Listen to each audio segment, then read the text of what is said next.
Welcome students, स्वागत करते हैं हम आपका स्टडी पोर्टल एकेडमी पर। हमारी जो ये क्लास है, आपकी जो मैं सब्जेक्ट लूँगी प्रीति मैम, वो मैं आपको साइकोलॉजी पढ़ाऊँगी। ठीक है, आज की जो हमारी क्लास रहेगी वो पहली क्लास है हमारी ऐप के ऊपर।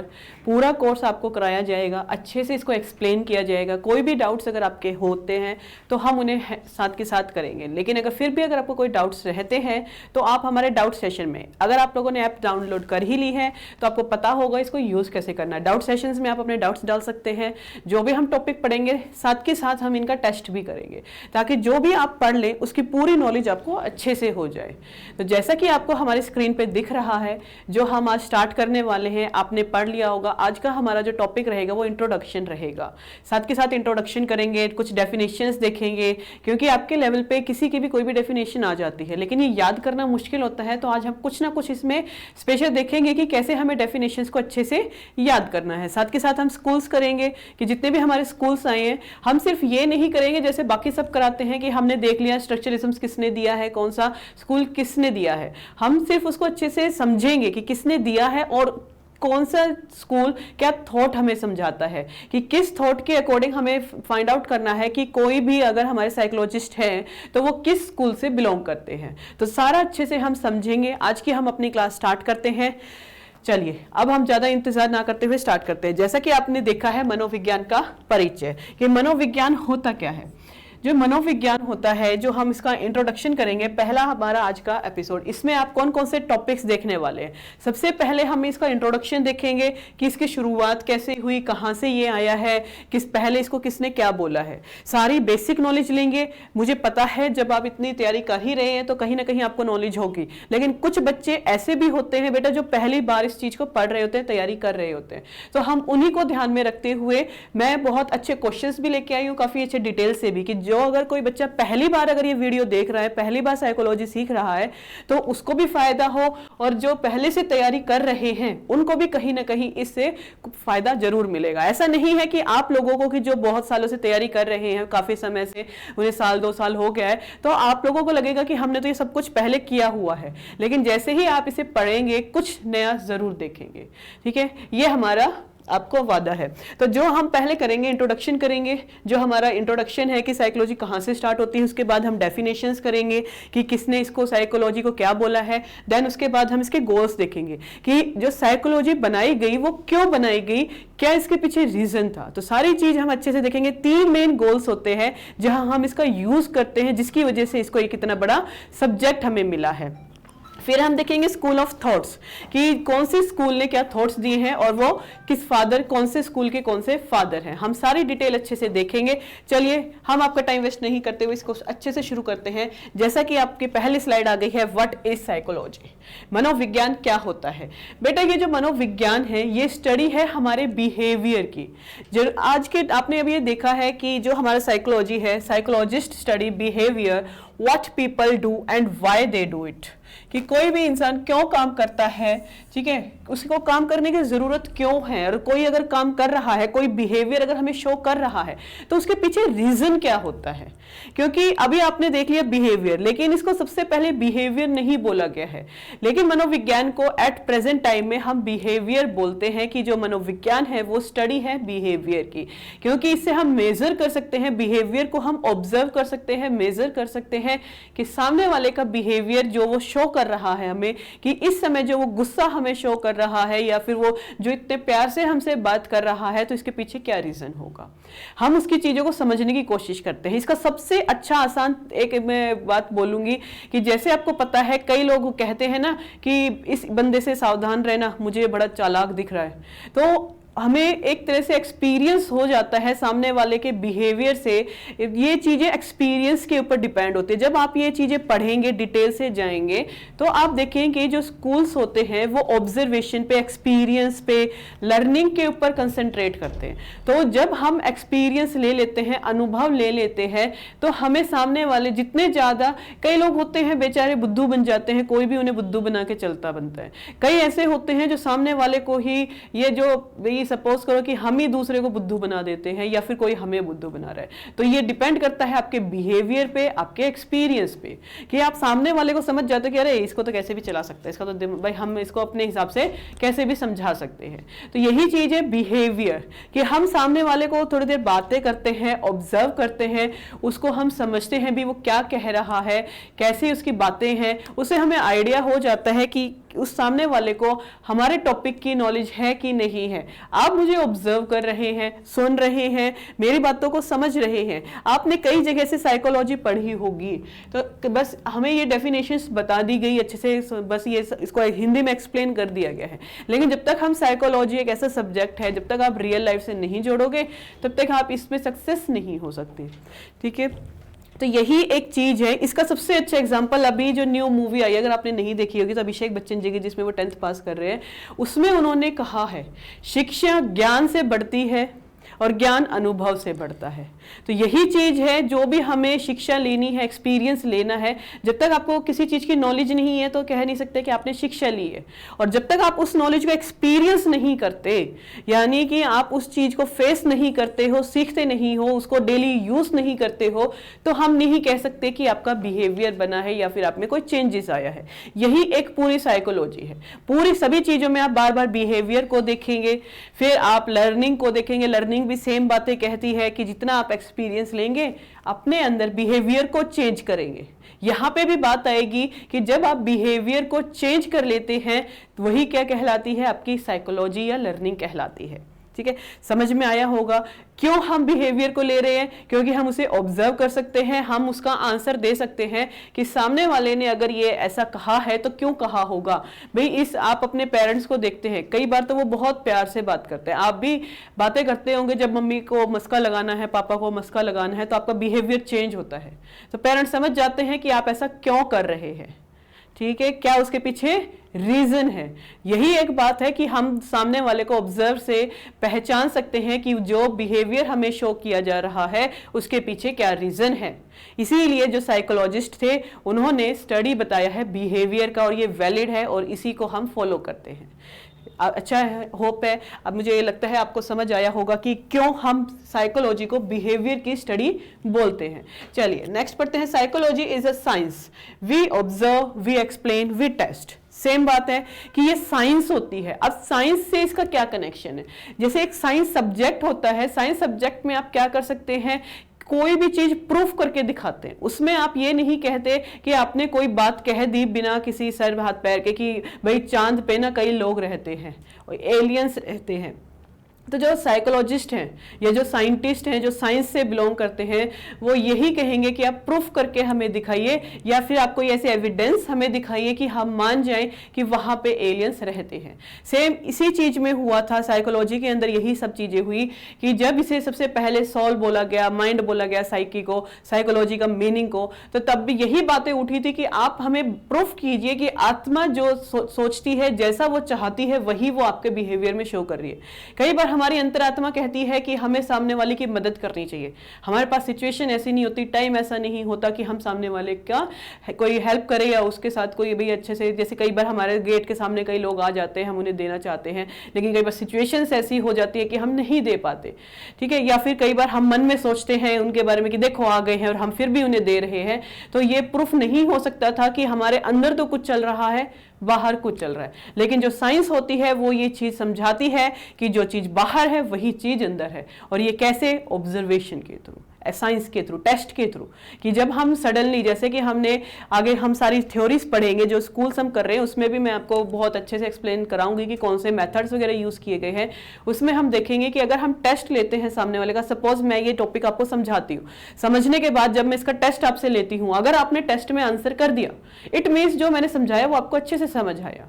ठीक है, तो इसका मतलब है कि आपने समझ लिया है, अपने अंदर चेंजेस कर लिए, कि जो चीज आपको पहले याद नहीं थी अब वो आपको याद हो गई है। तो यही हमारी क्या होती है, साइकोलॉजी होती है। इसको कभी भी कैसे भी पूछा जा सकता है, व्यवहार का अध्ययन है, कैसे अनुभव के द्वारा ज्ञान किया जाता है। मैंने बहुत अच्छे क्वेश्चंस आपके लेवल के इसमें डाले हैं, जब भी आप ये पूरा टॉपिक देख लें आज कल कभी भी, तो इसके बाद वो क्वेश्चंस जरूर करें। इस क्वेश्चंस को करने से आपको ये हेल्प मिलेगी कि आपने जो भी सीखा होगा उसको बड़े अच्छे से क्वेश्चन के फॉर्म में अगर वो चीजें आपसे पूछी जाती है भी, एक्सप्लेनेशन हर कोई दे सकता है। सब्जेक्टिव टाइप क्वेश्चंस जो हमारे एग्जाम्स होते हैं वो बहुत ईजी होते हैं, उसमें हमें स्कोर करना आसान होता है क्योंकि हम कुछ भी लिख सकते हैं, समझा सकते हैं। लेकिन जब बात आती है एमसीक्यूज की, तो ये एमसीक्यूज क्यों रखे गए हैं? ये आपके बिहेवियर को ऑब्जर्व करने के लिए ही रखे गए हैं। ये भी एक साइकोलॉजी, एक आपके मेंटल को टेस्ट करने का है कि आप किसी सिचुएशन में, टाइम लिमिट कम है, क्वेश्चंस ज्यादा है, टिपिकल क्वेश्चंस है, इसमें आपको पूरा, जब तक आपको पूरे अच्छे से नॉलेज नहीं है आप आंसर नहीं कर पाते हो। तो कौन सिचुएशंस को अच्छे से हैंडल कर लेता है, कौन के सिचुएशन में अपने माइंड को कंट्रोल में रखता है, क्वेश्चंस को सही तरीके से अटेम्प्ट कर रहा है, ये भी हमारी साइकोलॉजी का एक पार्ट होता है कि कैसे टीचर के अंदर ये कह सकते हैं हम एक गुण होना चाहिए, क्वालिटी होनी चाहिए कि वो हर सिचुएशन में अपने आप को काल्म रखे, ठंडा रखे, हर एक सिचुएशन को वो हैंडल करना अच्छे से जान ले। जब हम टीचर्स के बारे में सारी चीजें अच्छे से डिटेल से करेंगे तो उसमें भी आप देखेंगे सारी चीजें एक दूसरे से कनेक्ट होती हैं, लेकिन बस हमें देखना ये होता है कि कौन सी चीज कहाँ जाती है, कहाँ हमें उसका सही तरीके से यूज करना है। नेक्स्ट ये कहती है psychology does not just look at theories and suggestion, psychology uses scientific methods, mathematical principles, lots of literacy skills. जैसे कि अभी आपने इसमें देखा, ये सिर्फ एक थ्योरी नहीं है, साइकोलॉजी एक सिर्फ छोटी सी स्टडी नहीं है, ये इसमें आपके मैथमेटिकल्स रूल्स यूज हुए हैं, साइंस यूज हुई है, सारी पूरे एक अच्छे से आप कह सकते हो जो भी आप सब्जेक्ट करते हो। क्यों सभी सब्जेक्ट के लिए अंदर हमें पेडागोगी के क्वेश्चंस पूछे जाते हैं? क्यों? क्योंकि ये जो साइकोलॉजी चीजें हैं, साइकोलॉजी जो सब्जेक्ट है, ये अपने आप में एक इतना ब्रॉड सब्जेक्ट है कि आप हर जगह, चाहे वो आपके डेली लाइफ हो, घर हो, परिवार हो, आपका ऑफिस हो, कहीं पे भी आप जाएं, इनफैक्ट आप मार्केट भी जाते हैं तो सामने वाले से कैसे आपको बार्गिंग करनी है, ये भी एक साइकोलॉजी का पार्ट होता है कि आप सामने वाले के दिमाग के साथ कैसे खेल रहे हो। जहां आप दिमाग से खेलना सीख जाते हो, दिमाग में क्या चल रहा है, सामने वाला जो बिहेवियर हमें शो कर रहा है, क्या वो हमें बेवकूफ समझ रहा है कि रेट इतने बढ़ा के बोल रहा है। कई होते हैं ना जो बार्गिंग में बहुत अच्छे होते हैं, 500 रुपए की चीज 100 में लेके आ जाते हैं, वही कई ऐसे होते हैं जो चीज 100 की थी उसे 500 रुपए दे के आ रहे हैं। क्यों? क्योंकि जो शॉपकीपर्स होते हैं वो सामने वाले का क्या कर रहे हैं, माइंड के साथ खेल रहे हैं, वो ऑब्जर्व कर लेते हैं हमारे बिहेवियर को और उन्हें लग जाता है कि हाँ इसको तो हम कैसे भी बुद्धू बना सकते हैं। और कई क्या होते हैं कि नहीं भाई इसको हम बुद्धू नहीं बना सकते, चलो भी इसको तो हमें कम रेट में देना ही पड़ेगा। यही आपकी साइकोलॉजी है, यही आपकी डेफिनेशन है, यही आपका एक्सप्लेनेशन है कि आप किसी भी चीज को किस तरीके से सोचते हो, समझते हो। यही आपका क्या कहलाता है, मनोविज्ञान। अब जो हम मनोविज्ञान में देखेंगे कि इसकी शुरुआत कैसे होती है, कहाँ से होती है। अभी तक आपने देखा है कि जो मनोविज्ञान है वो एक्चुअल में है क्या, लेकिन जो ये है एट अ टाइम पे, जो ये बिहेवियर की स्टडी है, जो इसमें मैथ्स आया हुआ है, साइंस आया हुआ है, वो एकदम से नहीं आया। जैसे कि आप भी बड़े हुए हैं तो ऐसा तो नहीं है कि पैदा होते ही आपने चलना स्टार्ट कर दिया, पहले कई गलतियां करते हैं हम, उसी के बाद सीखते हैं। वैसे ही मनोविज्ञान में भी ऐसा नहीं हुआ कि जैसे ही शुरू हुआ तो कह दिया कि ये बिहेवियर की स्टडी है। स्टार्ट होता है कि जब सबसे पहले साइकोलॉजी को थॉट आया कि एक्चुअल में जो साइकोलॉजी है क्या होती है। तो बेटा जो मनोविज्ञान है, ठीक है, पहले मैं इसका शब्द कहाँ से आया है, कहाँ से इसकी उत्पत्ति हुई है, ये शब्द कहाँ से आया, ये शब्द सबसे पहले किसने दिया, इन सब के बारे में बात करते हैं। इसके बारे में हम फिर बाद में डिटेल देखते हैं। तो जो साइकोलॉजी है ये हमारा ग्रीक लैंग्वेज से निकला है। कौन सी से निकला है? ग्रीक। अगर कई बार ऑप्शन में ग्रीक नहीं होता है तो आप लैटिन लगाएंगे। क्या लगाएंगे? लैटिन। ये हमारा मोस्टली ग्रीक भाषा का शब्द है। अगर दोनों आ जाए, मैंने जो क्वेश्चंस रखे हैं उसमें ऐसे भी क्वेश्चंस डाले हैं, दोनों ही हैं, तो दोनों जब होंगे तो उसमें आपको ग्रीक को करेक्ट करना होगा, ग्रीक के साथ जाना होगा, क्योंकि ग्रीक जो है वो फर्स्ट प्रायोरिटी होती है हमारे साइकोलॉजी के उत्पत्ति के, सबसे जो किस लैंग्वेज से आया है उसकी। तो अगर आपके पास ग्रीक है तो आप ग्रीक को ही लगाएंगे, अगर ग्रीक नहीं दिया जाता है तो आप लैटिन को लगाएंगे। तो ये जो शब्द आया है ये ग्रीक भाषा से निकला है, और ग्रीक भाषा में जो साइकोलॉजी है इसको दो भागों में बांटा गया, साइकी प्लस लोगस। क्या बोला गया है? साइकी प्लस लोगस, जो कि मैंने यहाँ पे भी आपको लिख के दिखाया हुआ है। क्या बोला गया है? Psyche plus लोगस। ये जो टेबल हमने बनाई है, ये टेबल मैंने उसी के अकॉर्डिंग बनाई है कि सबसे पहले इसको क्या बोला गया, जब साइकी प्लस लोगस ग्रीक भाषा से मनोविज्ञान निकला तो सबसे पहले इसे सोल बोला गया। कई बच्चे कंफ्यूज होते हैं मनोविज्ञान, तो इसको अगर हम संधि विच्छेद करें या इसको अगर हम दो शब्दों में बांटे तो मन का विज्ञान निकलता है, लेकिन ऐसा नहीं है। कई बच्चे इसी तरह से छोटी सी गलती करके आ जाते हैं कि मनोविज्ञान को वो मन का विज्ञान समझ के कि सबसे पहले इसे मन का विज्ञान बोला गया होगा, तो वो मन का विज्ञान लगा के आते हैं कि सबसे पहले इसे मन का विज्ञान बोला गया है। जबकि हमें जो सबसे पहले मनोविज्ञान का अर्थ मिला साइकी प्लस लोगस से, तो साइकी का मतलब था आत्मा यानी कि सोल, इसे सबसे पहले बोला गया है सोल। साइकी का मीनिंग है हमारा सोल एंड लोगस का मीनिंग होता है अध्ययन करना, किसी चीज की स्टडी करना। इसीलिए जो सबसे पहले इसका मीनिंग बनता है वो हमारा रहा साइकी प्लस लोगस यानी कि आत्मा का विज्ञान। अब इसे बोलने वाले कौन थे? तो सबसे पहले इसे बोलने वाले थे एरिस्टोटल, फिर प्लेटो, फिर डेकार्ते। आपके बहुत से नाम आते हैं इसमें, लेकिन जो मेन आते हैं एरिस्टोटल, प्लेटो और डेकार्ते, इन तीनों का नाम आता है। कई बार क्वेश्चन ऐसे भी बना दिया जाता है कि बताइए किसने, इनमें से किसने मनोविज्ञान को आत्मा का विज्ञान नहीं बोला है। तो उसमें तीन नाम आपको पता होंगे, प्लूटो, एरिस्टोटल एंड डेकार्ते। ये तीन नाम हैं जिन्होंने सोल ऑफ साइंस बोला है, सोल ऑफ स्टडी बोला है। लेकिन जो पैम्पोलॉजी जी है, वुंट जी है, जेम्स जी हैं, उन्होंने इसको स्टडी ऑफ सोल नहीं बोला था, तो इसे इनवैलिड कर दिया गया। मैं आपको समझा चुकी हूँ क्यों, क्योंकि आत्मा को हम प्रूफ नहीं कर सकते हैं, दिखा नहीं सकते हैं। Which is the third one, please right. बेटा थर्ड वन सारी चीजें हम करते हैं इसको कि जो हमारा पैम्पोलॉजी दूसरे नंबर पे इसको बोला गया था माइंड, स्टडी ऑफ माइंड। जो स्टडी ऑफ माइंड का मतलब भी यही हुआ, मन का विज्ञान। और मन को भी आप अच्छे से एक्सप्लेन नहीं कर सकते, प्रूफ करके नहीं दिखा सकते। मैं कह दूं कि बेटा देखो आप पढ़ रहे हो, आपका मन है पढ़ाई में, फिर कहोगे नहीं मैडम हमें तो ये सर का ना ऐप, वीरेंद्र सर की क्लास बड़ी अच्छी लगती है, तो हमने सोचा भी उनकी ऐप में आया। तो बच्चे ऐसे होते हैं ना कि हाँ नहीं, हम तो सर की ऐप पे जो भी कुछ मिलेगा हम उसे जरूर देखेंगे। तो यही I mean except Pluto and Aristotle, it's not clear. Okay, Pluto, Aristotle and Descartes, ठीक है।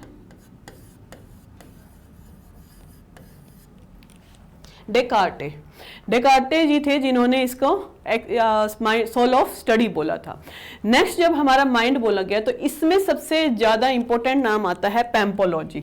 सबसे पहले ये सारे के सारे याद रखना, ये तीनों के तीनों जो भी हमारे बर्कली हैं, लॉक हैं, पैम्पोलॉजी हैं, ये सारे हमारे इटली से बिलोंग करते हैं। कहाँ से बिलोंग करेंगे? इटली से, ठीक है। अगर आपसे पूछ लिया जाए इटली के कौन से ऐसे हमारे दार्शनिक हैं या साइकोलॉजिस्ट हैं जिन्होंने हमारी स्टडी ऑफ माइंड बोला था साइकोलॉजी को, तो आप इन तीनों का नाम याद रखेंगे कि पैम्पोलॉजी भी हमारे इटली से बिलोंग करते थे, लॉक जी भी और हमारे बर्कले भी। अब लेकिन बात जो पैम्पोलॉजी की आती है, इसका जरा याद रखेंगे। कई बार क्वेश्चंस पूछा गया है, पीजीटी लेवल हो, टीजीटी लेवल हो, हर एक लेवल पे कई बार ये आपके यूपी टेट, रीट में कई जगह क्वेश्चंस आया है पैम्पोलॉजी का कि कौन सी सेंचुरी में। कई बार जो क्वेश्चन बनता है वो भी ऐसे बन जाता है, ये सिर्फ अब डायरेक्टली नहीं पूछे जाते, लेवल अब थोड़ा हाई हो चुका है। सब बच्चों ने याद किया है कि किसने क्या बोला था, कि स्टडी ऑफ माइंड किसने बोला, सब बच्चों को रटे हुए। स्टडी ऑफ सोल किसने बोला, सबसे पहले हम यही याद करते हैं। लेकिन हमें सेंचुरीज भी जरा ध्यान रखनी है। 16th सेंचुरी में किसने क्या बोला, 17th सेंचुरी में किसने क्या बोला है। तो सेंचुरीज जैसे आप देख पा रहे हैं, सबसे पहले 16th सेंचुरी में स्टार्ट होता है, जिसमें कि एरिस्टोटल, प्लूटो, डेकार्ते जी आते हैं, जो कि स्टडी ऑफ सोल बोलते हैं किसको, साइकोलॉजी को। नेक्स्ट 17th सेंचुरी में आते हैं पैम्पोलॉजी जी, लॉक एंड बर्कले। इसमें पैम्पोलॉजी जी का कई बार नाम पूछा जाता है। जो शुरुआत हुई थी पैम्पोलॉजी जी ने, वह क्या की थी कि इसे स्टडी ऑफ माइंड बोला गया था। नेक्स्ट जब 18th सेंचुरी आई, इसमें जो लॉक हैं, जॉन लॉक जी है, ये कौन है, जॉन लॉक। अब जॉन लॉक जी से एक बात याद रखेंगे, इन्होंने ही हमें क्या दी है, टैबोला रासा। क्या टर्म दी है, टैबोला रासा। टैबोला रासा का मीनिंग क्या होता है, कोरी स्लेट। कोरा कागज नहीं होगा, कोरी स्लेट होगा। कोरी स्लेट का मीनिंग क्या है कि बच्चा जो होता है वो एक कोरे कागज के समान होता है। इसमें उसके एक्सप्लेनेशन, अगर डेफिनेशन कोरी स्लेट के बारे में पूछा जाए तो यही है कि बच्चा जो है कोरे कागज के समान है, जैसा आप चाहें उसके ऊपर लिख सकते हैं, उसे बना सकते हैं। तो यहाँ पे डेफिनेशन एक्सप्लेनेशन में कोरा कागज आता है, लेकिन जो टैबोला रासा की टर्म आती है वो होती है कोरी स्लेट। हिंदी में अगर उसको ऐसे पूछ लिया जाए टैबोला रासा को इसमें से किस मीनिंग के अकॉर्डिंग इसे एक्सप्लेन किया गया है, तो ब्लैक स्लेट, या फिर आप कह सकते हैं ब्लैंक स्लेट, या आप कोरी स्लेट के नाम से कह सकते हैं कि इन्होंने, जॉन लॉक ने जो हमें टर्म दी है वो टैबोला रासा की टर्म दी है। वो कौन सी सेंचुरी से बिलोंग करते थे, तो 17th सेंचुरी से बिलोंग करते थे। जिन्होंने टैबोला रासा की टर्म दी है उन्होंने साइकोलॉजी को किसकी स्टडी बोला, तो उन्होंने साइकोलॉजी को माइंड की स्टडी बोला, स्टडी ऑफ माइंड। साइकोलॉजी को क्या बोला है, स्टडी ऑफ माइंड। एग्जामिनर कैसे भी क्वेश्चन मोल्ड करके आपसे पूछ लेगा, तो आपको हर एक पहलू का ध्यान रखना है, हर एक तरीके से सोचना है कि एग्जामिनर आपसे कैसे पूछ सकता है। अब वो डायरेक्टली क्वेश्चन नहीं पूछता कि टैबोला रासा किसने दिया है, अब वो इस तरह से आपसे घुमा के पूछता है कि टैबोला रासा टर्म जिन्होंने दी है वो कौन से स्कूल से बिलोंग करते थे, उन्होंने साइकोलॉजी को क्या बोला है, किसकी स्टडी बोला है, किस सेंचुरी में बोला है। तो हर एक टॉपिक का जरा अच्छे से एक्सप्लेनेशन याद रखना, नोट्स में ये बातें लिख लेना। बाकी जो आपको पीडीएफ पीपीटी वगैरह है सारी आपको ऐप के थ्रू मिल जाएगी, कोई भी डाउट होता है तो आप उसे पूछ सकते हैं। फिर आता है कॉन्शियस। अब कॉन्शियस का मीनिंग क्या होता है, चेतना, यानी कि जो आप एट ए प्रेजेंट आपके माइंड में है, जो आप बिल्कुल सतर्क होकर चीजों को, सपोज अब मैं अभी आपको स्टडी करा रही हूँ, ये मैं अपने कॉन्शियस माइंड के थ्रू सिखा रही हूँ आपको।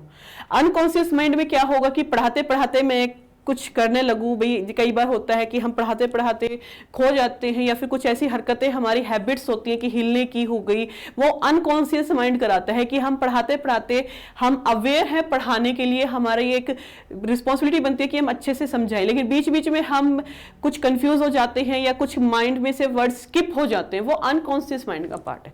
सपोज जैसे कि आप एग्जाम देने जाते हो, जो एग्जाम्स में आपको सब कुछ आ रहा होता है वो आपके कॉन्शियस माइंड का पार्ट है, लेकिन आप अवेयर हो कि हाँ आपको क्वेश्चंस करने हैं, किस तरह से सॉल्व करना है, क्या प्रोसीजर है, आपको जाके पहले रजिस्ट्रेशन कराना है, फिर आपको रफ शीट मिलेगी उसको फिल करना है, ये कॉन्शियस माइंड का पार्ट होता है। लेकिन जैसे ही एग्जाम स्टार्ट होता है तो हमारा जो है बेचैनी बढ़ने लगती है, हम अनकॉन्शियस हो जाते हैं, हम समझ नहीं पाते किसी चीज को कैसे हैंडल करें।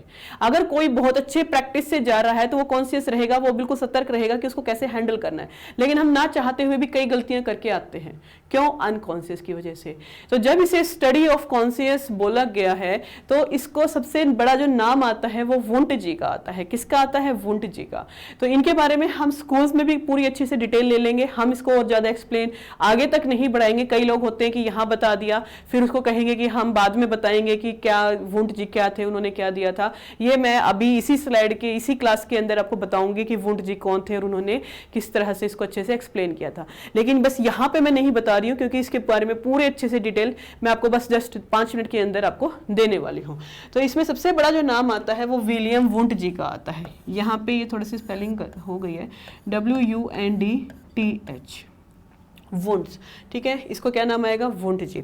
इसमें विलियम जेम्स, वाइस, सली, कई सारे नाम आते हैं क्योंकि इन्होंने इनके साथ सबसे पहले, आप कहेंगे जेम्स तो मैम अलग हैं, फंक्शनलिज्म में जाएंगे, बेटा इन्होंने शुरुआत जब की है जेम्स जी ने वुंट जी के साथ ही की थी, और उन्होंने उनके साथ मिलके ही जब ये स्टडी बोला गया है साइकोलॉजी को, तो वो विलियम वुंट जी के साथ जेम्स भी थे, उनकी वाइफ भी, यहाँ पे वाइफ उनकी वाइफ नहीं है, हम सिर्फ याद करने के लिए कर रहे हैं।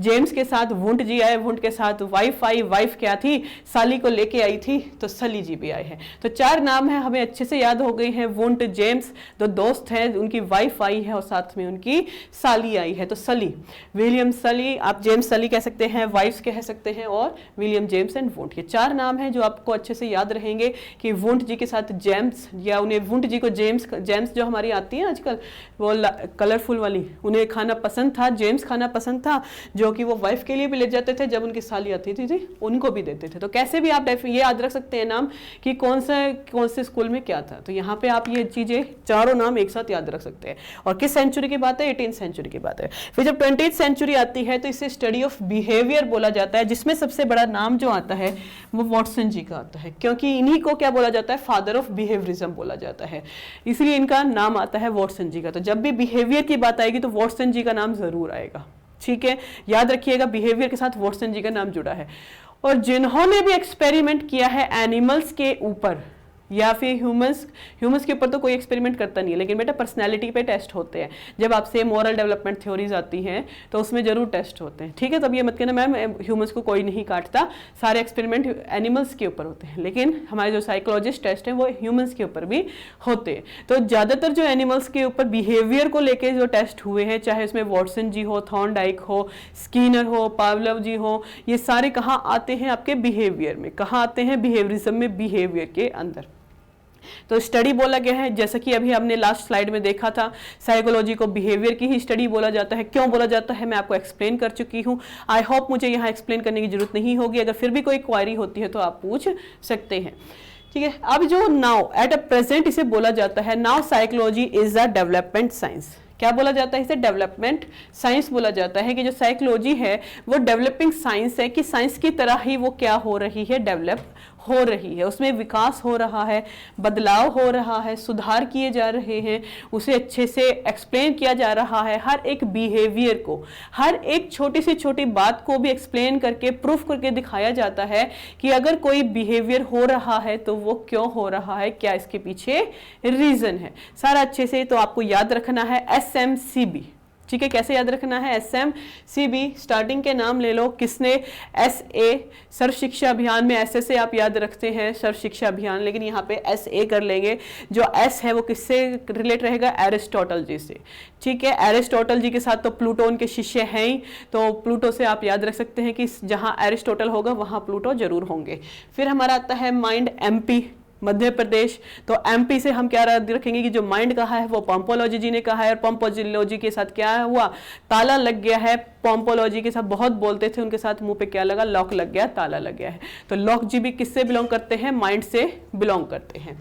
फिर बर्कले, ठीक है, वो तो आप एक्स्ट्रा याद कर लें, या फिर इतना ज़्यादा इसमें से बर्कले जी के बारे में भी नहीं आता, लेकिन आप फिर भी याद रखें कि PLB, ठीक है, PLB के साथ या BLP या LPB, किसी भी तरह से पहले लेटर्स को लेके आप कुछ भी बना सकते हैं।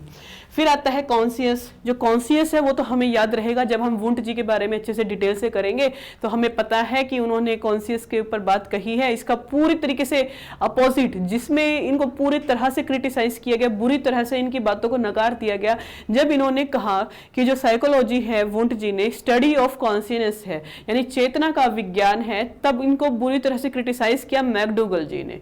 तो मैकडूगल जी ने कहा कि अगर ऐसी बात है तो जो अनकॉन्शियस है, सबकॉन्शियस है, तो इसको क्या कहेंगे? माना कि आपको बहुत सारी बातें याद रहती होंगी, आप साइकोलॉजिस्ट है, आप एक फिलोसोफर है, आप बहुत ज़्यादा बातें, नॉलेज आपके पास है, बहुत कुछ याद रखते हैं, तो क्या आपको पूरी ज़िंदगी का आपका जितना भी एक्सपीरियंस रहा है सब कुछ याद है? आप खुद से सोचिए, जो बच्चे अभी क्लास देख रहे हैं, आप भी खुद ऑब्जर्व कीजिए कि जितनी लाइफ की जर्नी आपने अभी तक कंप्लीट की है, आपको क्या सारी बातें याद है? जरूरी नहीं। आप 90% भूल चुके हैं, आपको सिर्फ 10% बातें याद हैं कि हाँ हम किस स्कूल में पढ़ते थे, कैसा वहाँ का एनवायरनमेंट था, थोड़ा बहुत आपको जो मोटे मोटे तौर पे बेसिक जो चीज़ें हैं सिर्फ वही याद है। गारंटी है आपको सारे टीचर्स का नाम भी याद नहीं होगा। तो इट मीन्स क्या है कि हमने क्या वो लाइफ जी नहीं है? क्या वो हमारी लाइफ का पार्ट नहीं है जो हमें याद नहीं है? तो इसी बात को लेके इनको क्रिटिसाइज किया गया था विलियम वुंट जी को।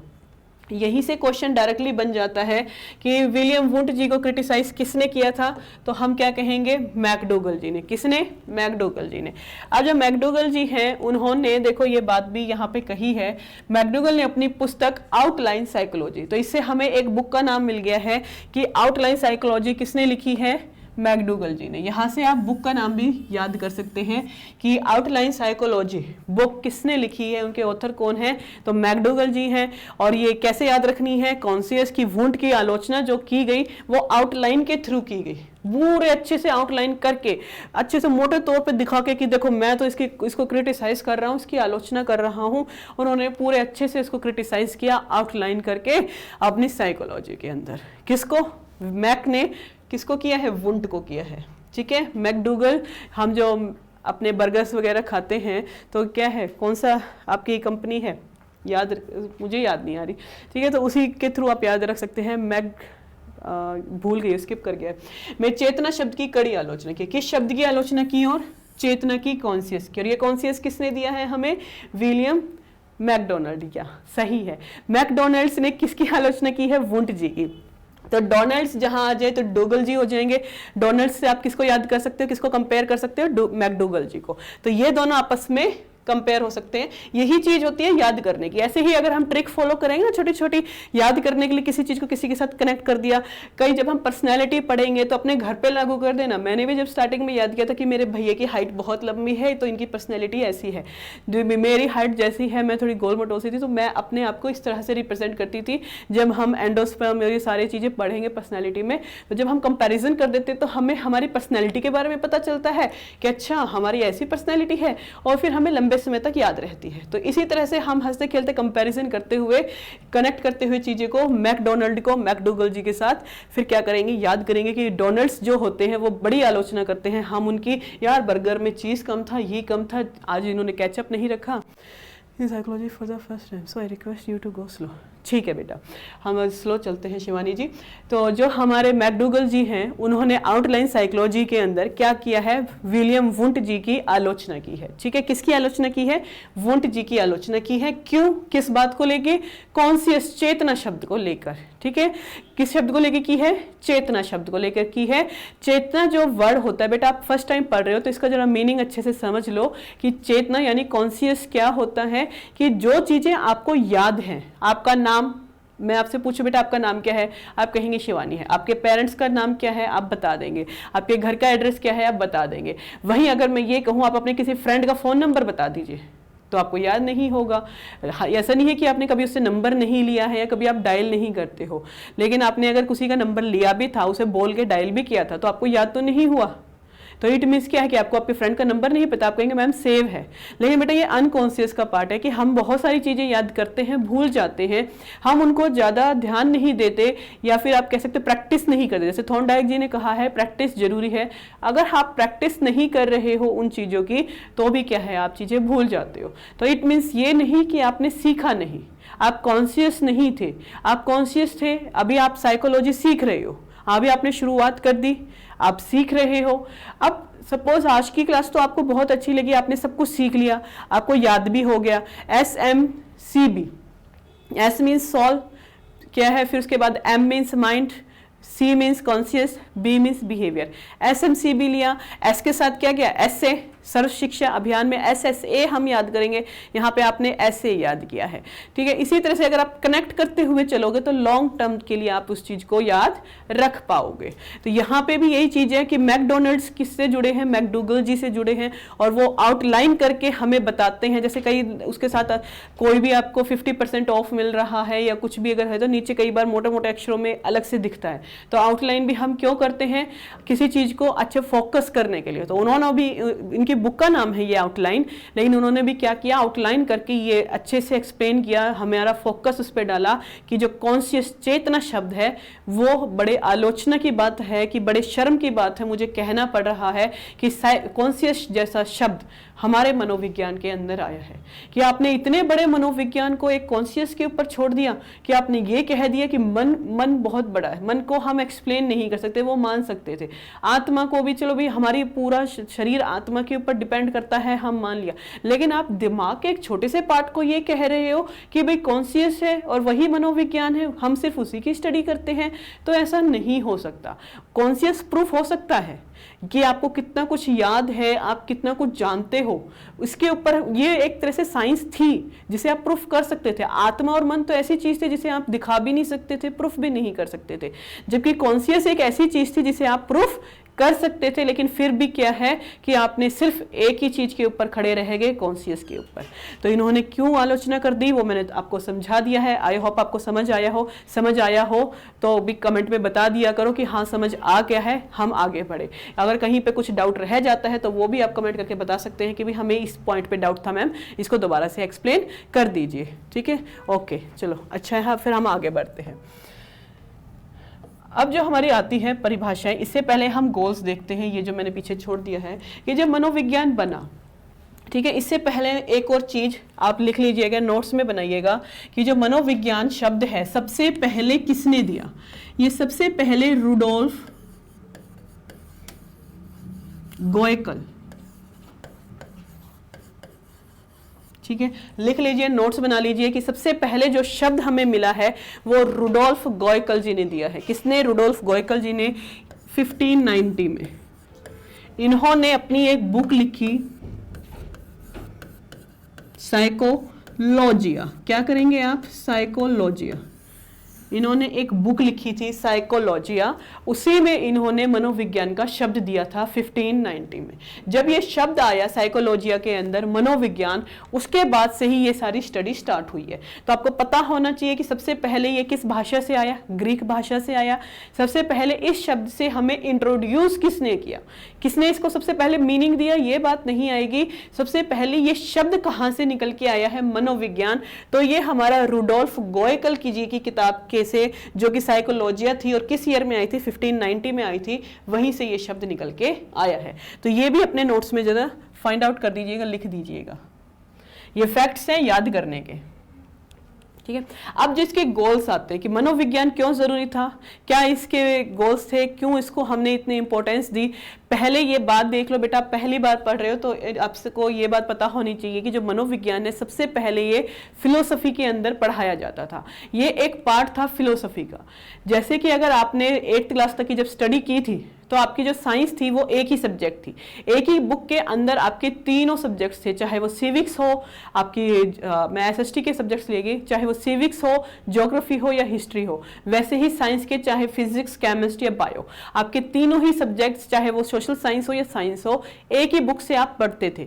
लेकिन जैसे ही हम 11th में जाते हैं तो हमारे हर सब्जेक्ट क्या हो जाते हैं? अलग हो जाते हैं। ग्रेजुएशन में हम उन्हें फिर अच्छे डिटेल से पढ़ते हैं। तो वही चीज साइकोलॉजी के साथ थी कि पहले ये सिर्फ एक छोटा सा पार्ट था दर्शन शास्त्र का, यानी फिलोसफी का।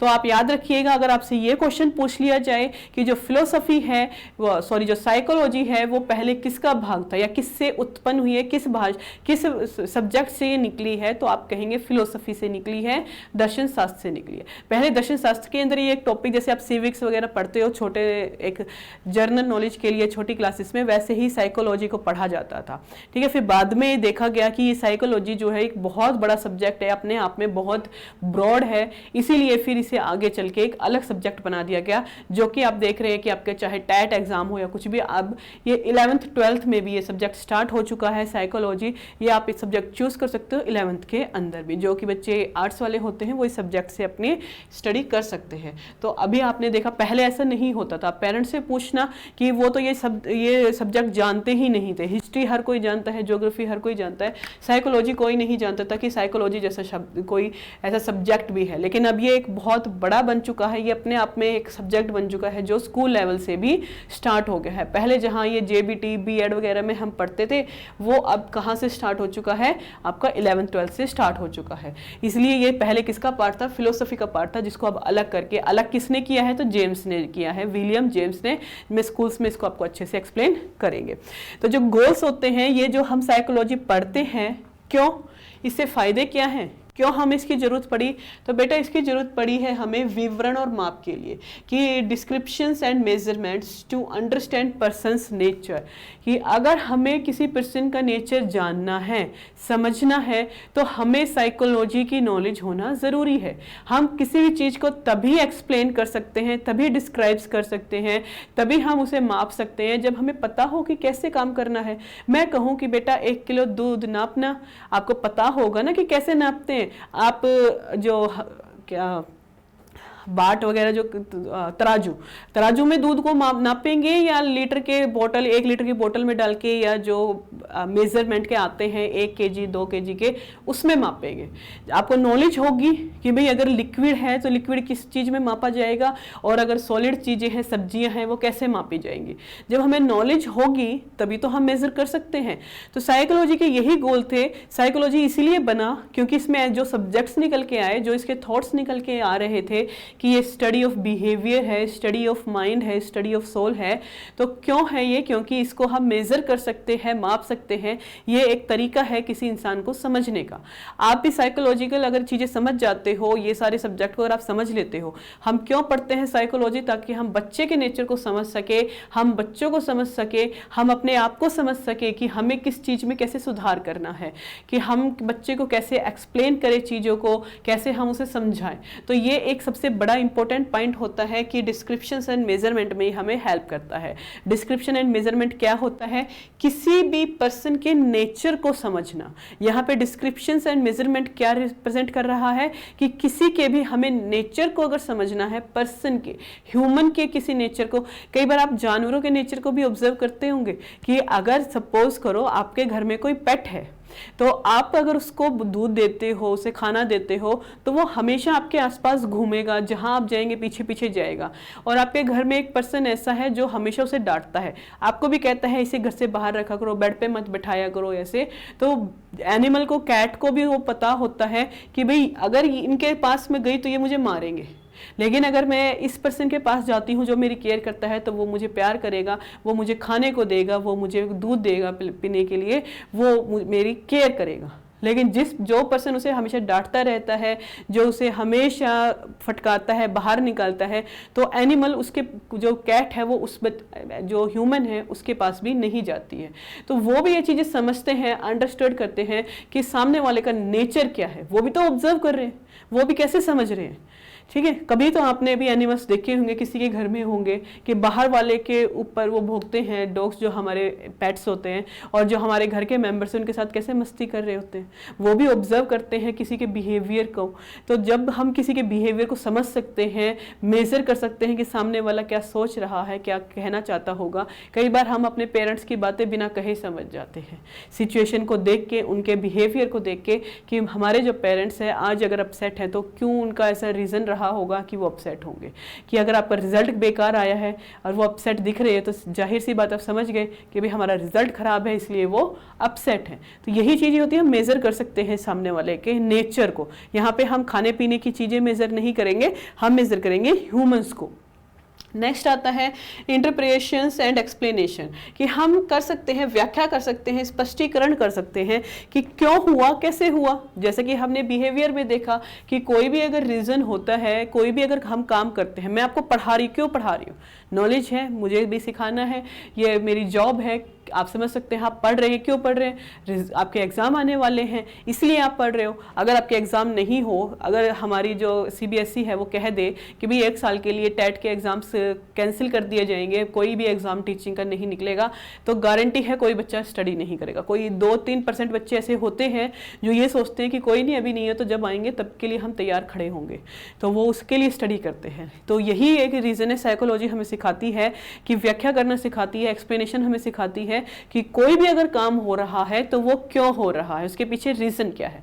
हम उस चीज को एक्सप्लेन करके दिखा सकते हैं कि हाँ देखो, अब बच्चा, एक ही बच्चा कमेंट कर रहा है, एक ही बच्चा क्लास देख रहा है, क्यों? क्योंकि भाई उसी को स्टडी करनी है, वो चीज समझ रहा है। तो ये चीजें दिखा रही हैं कि कितने बच्चे हैं जो पढ़ाई कर रहे हैं और कितने बच्चे नहीं करते हैं। यह साइकोलॉजी है जो हमें एक्सप्लेन करती है कि हम किसी भी चीज की एक्सप्लेनेशन दे सकते हैं कि कोई भी अगर व्यवहार हो रहा है तो वो क्यों हो रहा है। तीसरा जो है भविष्यवाणी और नियंत्रण, यानी कंट्रोल कर सकते हैं, प्रेडिक्शंस कर सकते हैं। मैं जैसे कहते हैं ना, बच्चे पेरेंट्स देख के कह देते हैं कि इसका स्टडी में कुछ नहीं होने वाला, इसको तो बस कहीं पैसे दे के लगवाना पड़ेगा, ये अपने आप से पेपर क्लियर नहीं कर सकता है। या फिर कह देते हैं कि भाई इसके ऊपर पैसे इन्वेस्ट करो, ये आगे चल के बहुत अच्छा करेगा। हम आज के टाइम पे ही भविष्य की बात समझा देते हैं। क्यों? हम बच्चों के नेचर को ऑब्जर्व कर लेते हैं, समझ जाते हैं हमारे बच्चे कैसे हैं। पेरेंट्स को तो पता ही होता है कि लातों के भूत हैं, बातों से मान जाएंगे, कि लात खा के ही मानेंगे, समझ जाते हैं ना पेरेंट्स। तो यही चीज़ ये है कि हम भविष्यवाणी कर देते हैं, हम प्रिडिक्ट कर सकते हैं कि आने वाले, जैसे अगर बच्चा दिन रात मेहनत कर रहा है, हर टेस्ट को वो अटेम्प्ट कर रहा है, हर क्लास अटेम्प्ट कर रहा है, हर कोई डाउट्स को क्लियर कर रहा है, अपने नोट्स बना रहा है, तो हम उसके बिहेवियर को ऑब्जर्व करके समझा देंगे कि हाँ भाई ये मन से लगन से पढ़ाई कर रहा है, इसका एग्जाम तो क्रैक होगा ही, एक बार ना सही दूसरी बार में ये जरूर जॉब लेके मानेगा। ये जब तक हार नहीं मानेगा जब तक इसको जॉब नहीं मिलेगी। हम भविष्यवाणी कर देते हैं और वो लग भी जाता है, पता चला कि बहुत ही अच्छी पोस्ट पे वो बच्चा नौकरी कर रहा है। तो क्यों? हमने उसके नेचर को ऑब्जर्व किया। सबसे पहले हमने क्या किया, उसके नेचर को देखा, मापा कि ये कैसे काम कर रहा है, उसको डिस्क्राइब किया अच्छे से, फिर उसके नेचर को अच्छे से एक्सप्लेन करके दिखाया कि देखो इसने इस तरीके से मेहनत की थी। जो भी आप इंटरव्यू देखते हैं, जिन बच्चों ने अच्छे मार्क्स लिए हैं, जिन बच्चों ने अच्छे से सीखा है, वो यही तो चीज़ें होती हैं कि क्यों भाई वो बताते हैं कि मैंने इतने मेहनत की, मैंने यहाँ से क्लास ली, ये किताबें पढ़ी, मैंने टाइम दिया चीज़ों को, वो चीज़ एक्सप्लेन करते हैं। उससे रिजल्ट क्या निकल के आता है, भविष्यवाणी क्या होती है कि हाँ अगर उसने ये काम किया है तो वो बता देगा कि हाँ मैंने इतनी मेहनत से काम किया था तो मेरा ये एग्जाम क्रैक हुआ, ये रिजल्ट निकला है, अब मेरे ऊपर कंट्रोल है कि अब मैं और अगर मेहनत करूंगा तो और अच्छी बड़ी पोस्ट पे मैं जा सकूंगा। अब उसकी भविष्यवाणी वो कर सकता है कि अगर मैं इसी लगन से चलता रहा तो एक दिन मैं बहुत बड़े एजुकेशन मिनिस्टर तक की पोस्ट पे पहुंच सकता हूँ। अगर मैं इसी तरह लगन से मेहनत करता रहा तो कोई कहीं भी पहुंच सकता है। तो यही चीज़ है, हम भविष्यवाणी कर सकते हैं, लेकिन कब? जब हम किसी के बिहेवियर को ऑब्जर्व कर रहे हैं। आप बिना बिहेवियर ऑब्जर्व किए, बिना किसी को देखे किसी की भविष्यवाणी नहीं कर सकते। अब मैं आपके पास आऊं और मैं कहूं कि भी मेरे बच्चों की भविष्यवाणी करके बता दो, वो बड़े होके क्या बनेंगे? ना ही कभी आपने उन्हें देखा है, ना ही आपको पता है कि वो कितने छोटे या बड़े हैं, तो आप कैसे उसकी भविष्यवाणी करेंगे? कैसे आप उनके बारे में एक्सप्लेनेशन करेंगे? वहीं अगर आप मैं उनके बारे में वीडियोस, शॉर्ट वीडियोस आजकल कई सारे टीचर्स डालते हैं अपनी फैमिली की, मैं वैसे ही डालने लगूँ भी, आपको बताने लगूँ कि ऐसे ऐसे हमारा फैमिली नेचर ऐसा है बच्चों का सबका, तो फिर आपसे अगर मैं बाद में पूछूं कि अब बताओ एक्सप्लेन करके कि कैसे बच्चे हैं भाई, वो आगे उनका फ्यूचर क्या है, तो कहीं ना कहीं आप प्रिडिक्ट कर सकेंगे। ठीक है, क्यों? क्योंकि आप उनसे फैमिलियर हो चुके होंगे, आप उनको देख चुके होंगे, तब आप फिर उनके, अगर आपने उनका नेचर समझ लिया है, जान लिया है, तो आप क्या है प्रिडिक्ट कर सकते हो। तो विदाउट ऑब्जर्वेशन प्रिडिक्शन, या फिर आप कह सकते हैं रिजल्ट का मेजरमेशन, आप मेजर्स नहीं कर सकते, रिजल्ट नहीं दिखा सकते, डिस्क्राइब नहीं कर सकते हो। तो ये सारी जो 3 गोल्स होते हैं, ये पूरा के पूरे किसके ऊपर डिपेंड है? ऑब्जर्वेशन के ऊपर। किसके ऊपर है? ऑब्जर्वेशन के ऊपर। तो ये 3 ऑप्शन में आ जाएंगे। मेजर ऑफ गोल्स इनमें से क्या है? तो आप 3 में से एक होगा, क्या है पूछेगा तो एक ही होगा, या सभी भी ऑप्शन हो सकता है, ऑल ऑफ देम। अदरवाइज ये हो जाएगा कि 3 ये है, एक ऑप्शन ऐसा होगा जो गोल नहीं होगा, वो फिर आपको फाइंड आउट करना होगा। तो इसलिए आपको पता होना चाहिए कि 3 कौन कौन से है। सीक्वेंस वाइज में जरूरी नहीं है कि आप सीक्वेंस वाइज में याद करेंगे कि डिस्क्रिप्शन करना है, उसके बाद आपको एक्सप्लेनेशन करना है, फिर कंट्रोल करना है, जरूरी नहीं है। आप कोई भी आगे पीछे किसको कर सकते हैं। फिर हम देखते हैं परिभाषाएं। ठीक है, डेफिनेशंस देखते हैं। जो सबसे पहले आपने डेफिनेशन देखी है वो वॉटसन जी की है, मनोविज्ञान व्यवहार का निश्चित विज्ञान है। क्या है? निश्चित है। अब जो वॉटसन जी हैं, इन्होंने एक्सपेरिमेंट किया था एल्बर्ट पर, ठीक है, एल्बर्ट पर। ये एक ही बच्चा है 9 महीने का। उन्होंने एक्सपेरिमेंट किया कि साउंड के साथ, जैसे ही उनको पहले खरगोश रैबिट ला के दे दिया, रैबिट के साथ बच्चा खेल रहा है, उसे डर नहीं लग रहा कि जब बच्चा रैबिट के साथ खेल रहा है तो उसे डर नहीं लग रहा है कि वो मुझे काट लेगा या भाई जानवर है। सिर्फ 9 महीने का बच्चा, वो तो बड़े खुश होकर खेलता है। आपने देखा होगा छोटे बच्चे नहीं डरते। अगर उनके सामने कैट, बड़ी कैट भी आ जाए तो उसके कान पकड़ के खींचेंगे, पूंछ पकड़ के खींचेंगे, उन्हें पकड़ने की ऐसे जब पूरे अच्छे से भींच देते हैं। लेकिन वहीं अगर हम बड़े हैं तो हमें थोड़ा डर लगता है कि कहीं भाई पूंछ दब गई तो वो काट लेगी, पंजा मार देगी, क्योंकि हमारे साथ हमें उसका ऑब्जर्वेशन कर चुके होते हैं, हमें पता होता है नेचर। लेकिन बच्चों ने तो उसको ऑब्जर्व किया ही नहीं है, कभी देखा ही नहीं है, तो वो उस चीज़ को नहीं समझते हैं। तो इन्होंने कहा है कि एक निश्चित विज्ञान होता है कि कोई भी आप काम करो उसके पीछे कोई ना कोई रीज़न है, और जो किसी काम के पीछे रीज़न है मैं आपको एक्सप्लेन कर सकता हूँ कि जैसे कि मैं डर रही हूँ किसी एनिमल्स को छूने में, लेकिन छोटा सा बच्चा जो है वो नहीं डर रहा है। क्यों? क्योंकि भाई हमने तो ऑब्जर्व किया हुआ है ना उस चीज़ को कि अगर हम जानवर को ज़बरदस्ती पकड़ते हैं, उनके साथ खेलते हैं, उन्हें परेशान करते हैं तो वो हमें काट सकते हैं। हमें उस चीज़ का एक्सपीरियंस है, हमने वो चीज़ें ऑब्जर्व की हुई हैं, लेकिन बच्चों ने नहीं की है, इसीलिए वो क्या है नहीं समझते इस चीज़ को। तो एक निश्चित विज्ञान किसने कह दिया? वॉटसन जी ने, कि एक साइंस होती है कि आप विदाउट साइंस इसको एक्सप्लेन नहीं कर सकते हो। तो जहाँ भी फिक्स की बात आ जाए कि हाँ साइंस फिक्स है साइकोलॉजी के अंदर, तो बिहेवियर सबसे पहले वॉटसन जी ने दिया है। तो फिक्स होने की बात भी कि साइंस इसके अंदर होती है, क्योंकि बिहेवियर ऑब्जर्व भी कहीं ना कहीं साइंस का पार्ट है। तो ये डेफिनेशन कहाँ चली जाएगी? वॉटसन जी के साथ चली जाएगी। फिर आते हैं वुडवर्थ, मनोविज्ञान वातावरण के संबंध में व्यक्ति की क्रियाओं का वैज्ञानिक अध्ययन है। अब आ गया वातावरण। वातावरण में पेड़ पौधे होते हैं, पेड़ पौधे क्या होते हैं? लकड़ी के बने होते हैं। तो वुड जहां आ गए वहां क्या आ जाएगा? वातावरण से संबंध आ जाएगा। क्या आ जाएगा आपका? वातावरण से संबंध। जो भी हमारी क्रियाएं होती है वातावरण से ही मिली जुली होती हैं, जो भी हम काम कर रहे हैं वातावरण के साथ मिलकर कर रहे हैं। तो अगर आपको वुडवर्थ की डेफिनेशन याद करनी है तो वातावरण के साथ संबंध अगर हमने बना दिया है, अपनी क्रियाएं, क्योंकि हम कोई भी काम करते हैं, सांस भी लेते हैं तो वातावरण के साथ ही तो समायोजन मेंटेन करना पड़ता है। हमें पेड़ पौधों की जरूरत होती है। हमारा जो भी फर्नीचर बना हुआ है, हमारे आसपास जो चीज़ें लगी हुई है, कहीं ना कहीं वातावरण से ही हमें मिली है। तो जहाँ वुड वर्थ आ जाए, वुड मीन्स लकड़ी, लकड़ी कहाँ से मिली? वातावरण के संबंध से। तो इसको आप ऐसे याद कर लेंगे। इसमें एक्सप्लेनेशन की कोई बात नहीं है, इसको अब एक्सप्लेन नहीं करना है, बस थोड़ी सी ट्रिक्स हमें देखनी है किस डेफिनेशन को हम कैसे याद कर सकते हैं। बाकी याद करने का काम बेटा आपका है, आपको खुद से इनको याद करना होगा। फिर हमारे आते हैं स्किनर।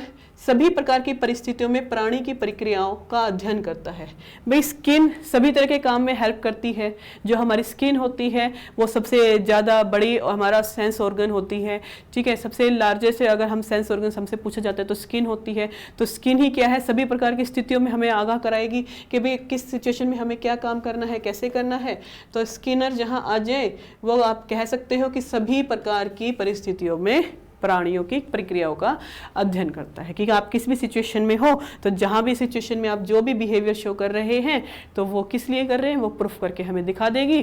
कि गर्म पानी में हाथ डाल रहे हो तो ये भाई आपके लिए हानिकारक होगा।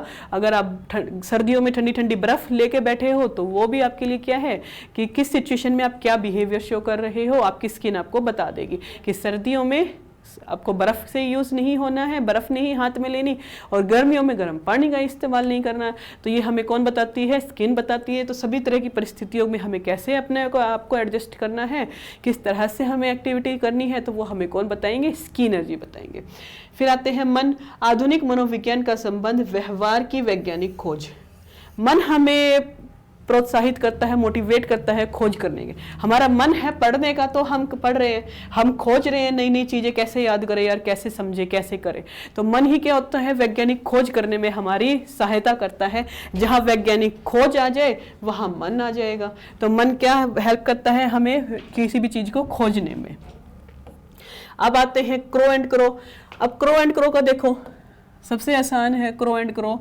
मानव व्यवहार और मानव संबंध, ये चीज तो आप पेरेंट्स से भी पूछना। अगर हमारी छत पे कौवे आके बोलते हैं तो मम्मी भी कहती है कि आज लगता है कोई घर में आने वाला है।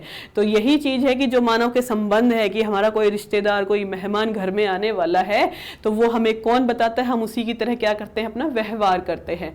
तो जब हमारे संबंधी घर आने वाले हैं, संबंधी से मतलब ये नहीं है कि आपके ससुराल वाले या भी आपको देखने वाले, यहाँ पे बात आ जाएगी कि कोई भी रिलेटिव, कोई भी हमारे घर अगर आता है तो क्रो जो होते हैं वो हमें पहले से इंट्रोडक्शन दे देते हैं कि अगर हमारे जो व्यवहार है, जो संबंध है मानव के, वो हमें कौन अध्ययन करने की बात कहता है? Crow and crow.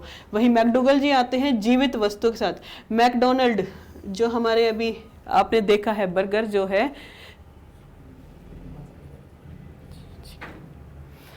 ठीक है, जो हमारे मैकडोगल आपने जो अभी देखा है, ठीक है, मैकडोनल्ड्स में आप क्या करते हो? सारी अच्छी अच्छी सभी जीवित प्राणी कहाँ जाते हैं? मैकडोनल्ड्स में जरूर जाते हैं, जरूर वहाँ पे इंट्रोडक्शन देते हैं, अपने मतलब अपने आप को इंट्रोड्यूस कराते हैं। हाँ यार ये बर्गर मुझे अच्छा लगता है, ये चीज़ें बहुत है। तो जीवित वस्तुओं के व्यवहार का विधायक विज्ञान जहाँ पे भी आ गई है आपकी लॉफुल साइंस, बिहेवियर आपकी लिविंग थिंग्स के साथ जुड़ गया है। तो डोनाल्ड, तो हमारा जो मैकडोनल्ड्स है वो वहाँ पे क्या हो जाएगा? जुड़ जाएगा मैकडोगल जी के साथ। तो जहां पे भी जीवित वस्तु की बात आ गई तो हमने क्या याद कर लिया है? मैकडोगल, मैकडोनल्ड, ठीक है।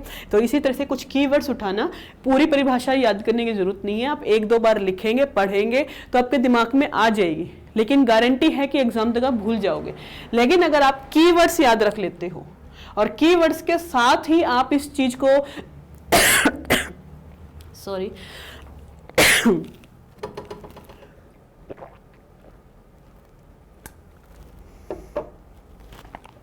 अगर कीवर्ड्स के साथ आप इसको फॉलो करते हो चीज़ों को, तो ये बहुत आसान होगा डेफिनेशन फाइंड आउट करने में कि किसकी डेफिनेशन कौन सी है। कौवे कब आते हैं? जब कोई हमारा संबंधी, हमारा रिश्तेदार हमारे घर आता है तो हम उसके लिए फिर व्यवहार करते हैं कि अच्छा कोई रिश्तेदार आने वाला है, फ़ोन आ गया, अरे हाँ हम आज आपके घर आ रहे हैं। तो हमारा व्यवहार होगा कि भाई घर पे कोई मेहमान आने वाला है, साफ़ सफाई में लग जाओ, तो वो हम उसको साफ करने में लग जाते हैं।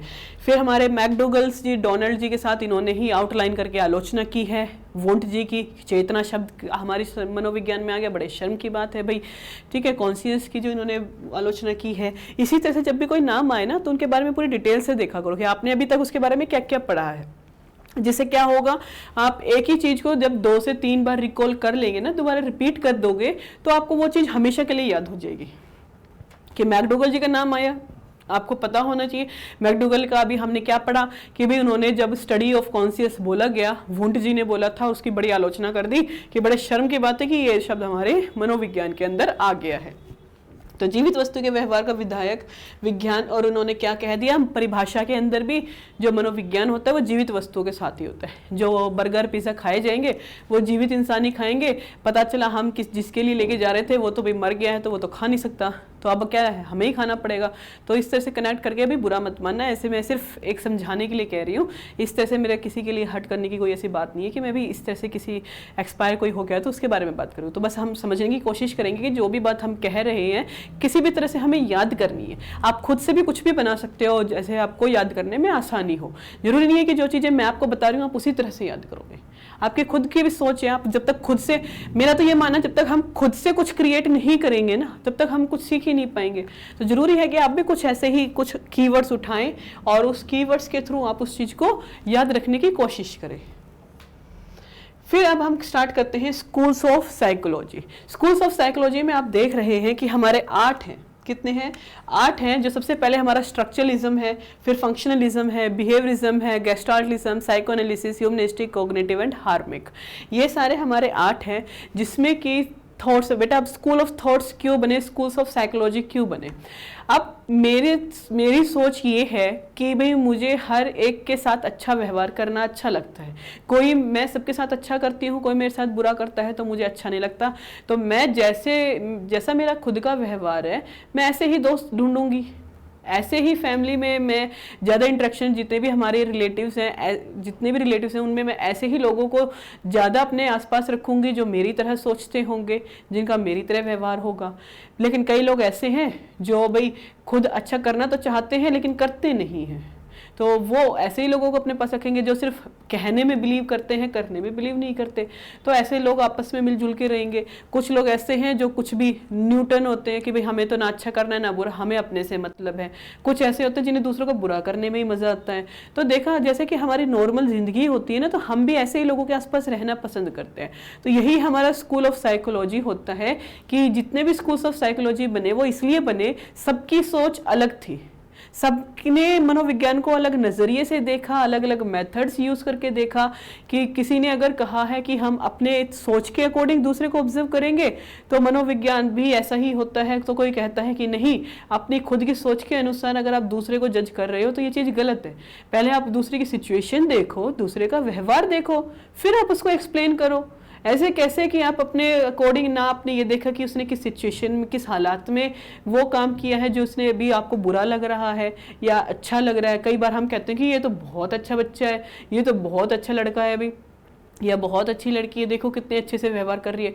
उन्हें ये नहीं पता कि वो क्यों कर रही है। पता चले किसी को दिखाने के लिए, तुम्हारे जैसे को पटाने के लिए ऐसा व्यवहार किया जा रहा हो। तो कई बार कहते हैं ना कि फ्रेंडशिप भी करो तो सोच समझ के करनी चाहिए। जरूरी नहीं है कि सामने वाला जो बंदा दिख रहा है वो वैसा ही हो। तो यही चीज़ यहाँ पे स्कूल में आती है कि सबकी अपनी सोच थी, सबका अपना नज़रिया था चीज़ों को देखने का, सबने अलग अलग नज़रिए दिए, अलग अलग तरह से इसको सोचा, अलग अलग तरह से इसको डिस्क्राइब किया है, इसलिए ये स्कूल्स बने हैं।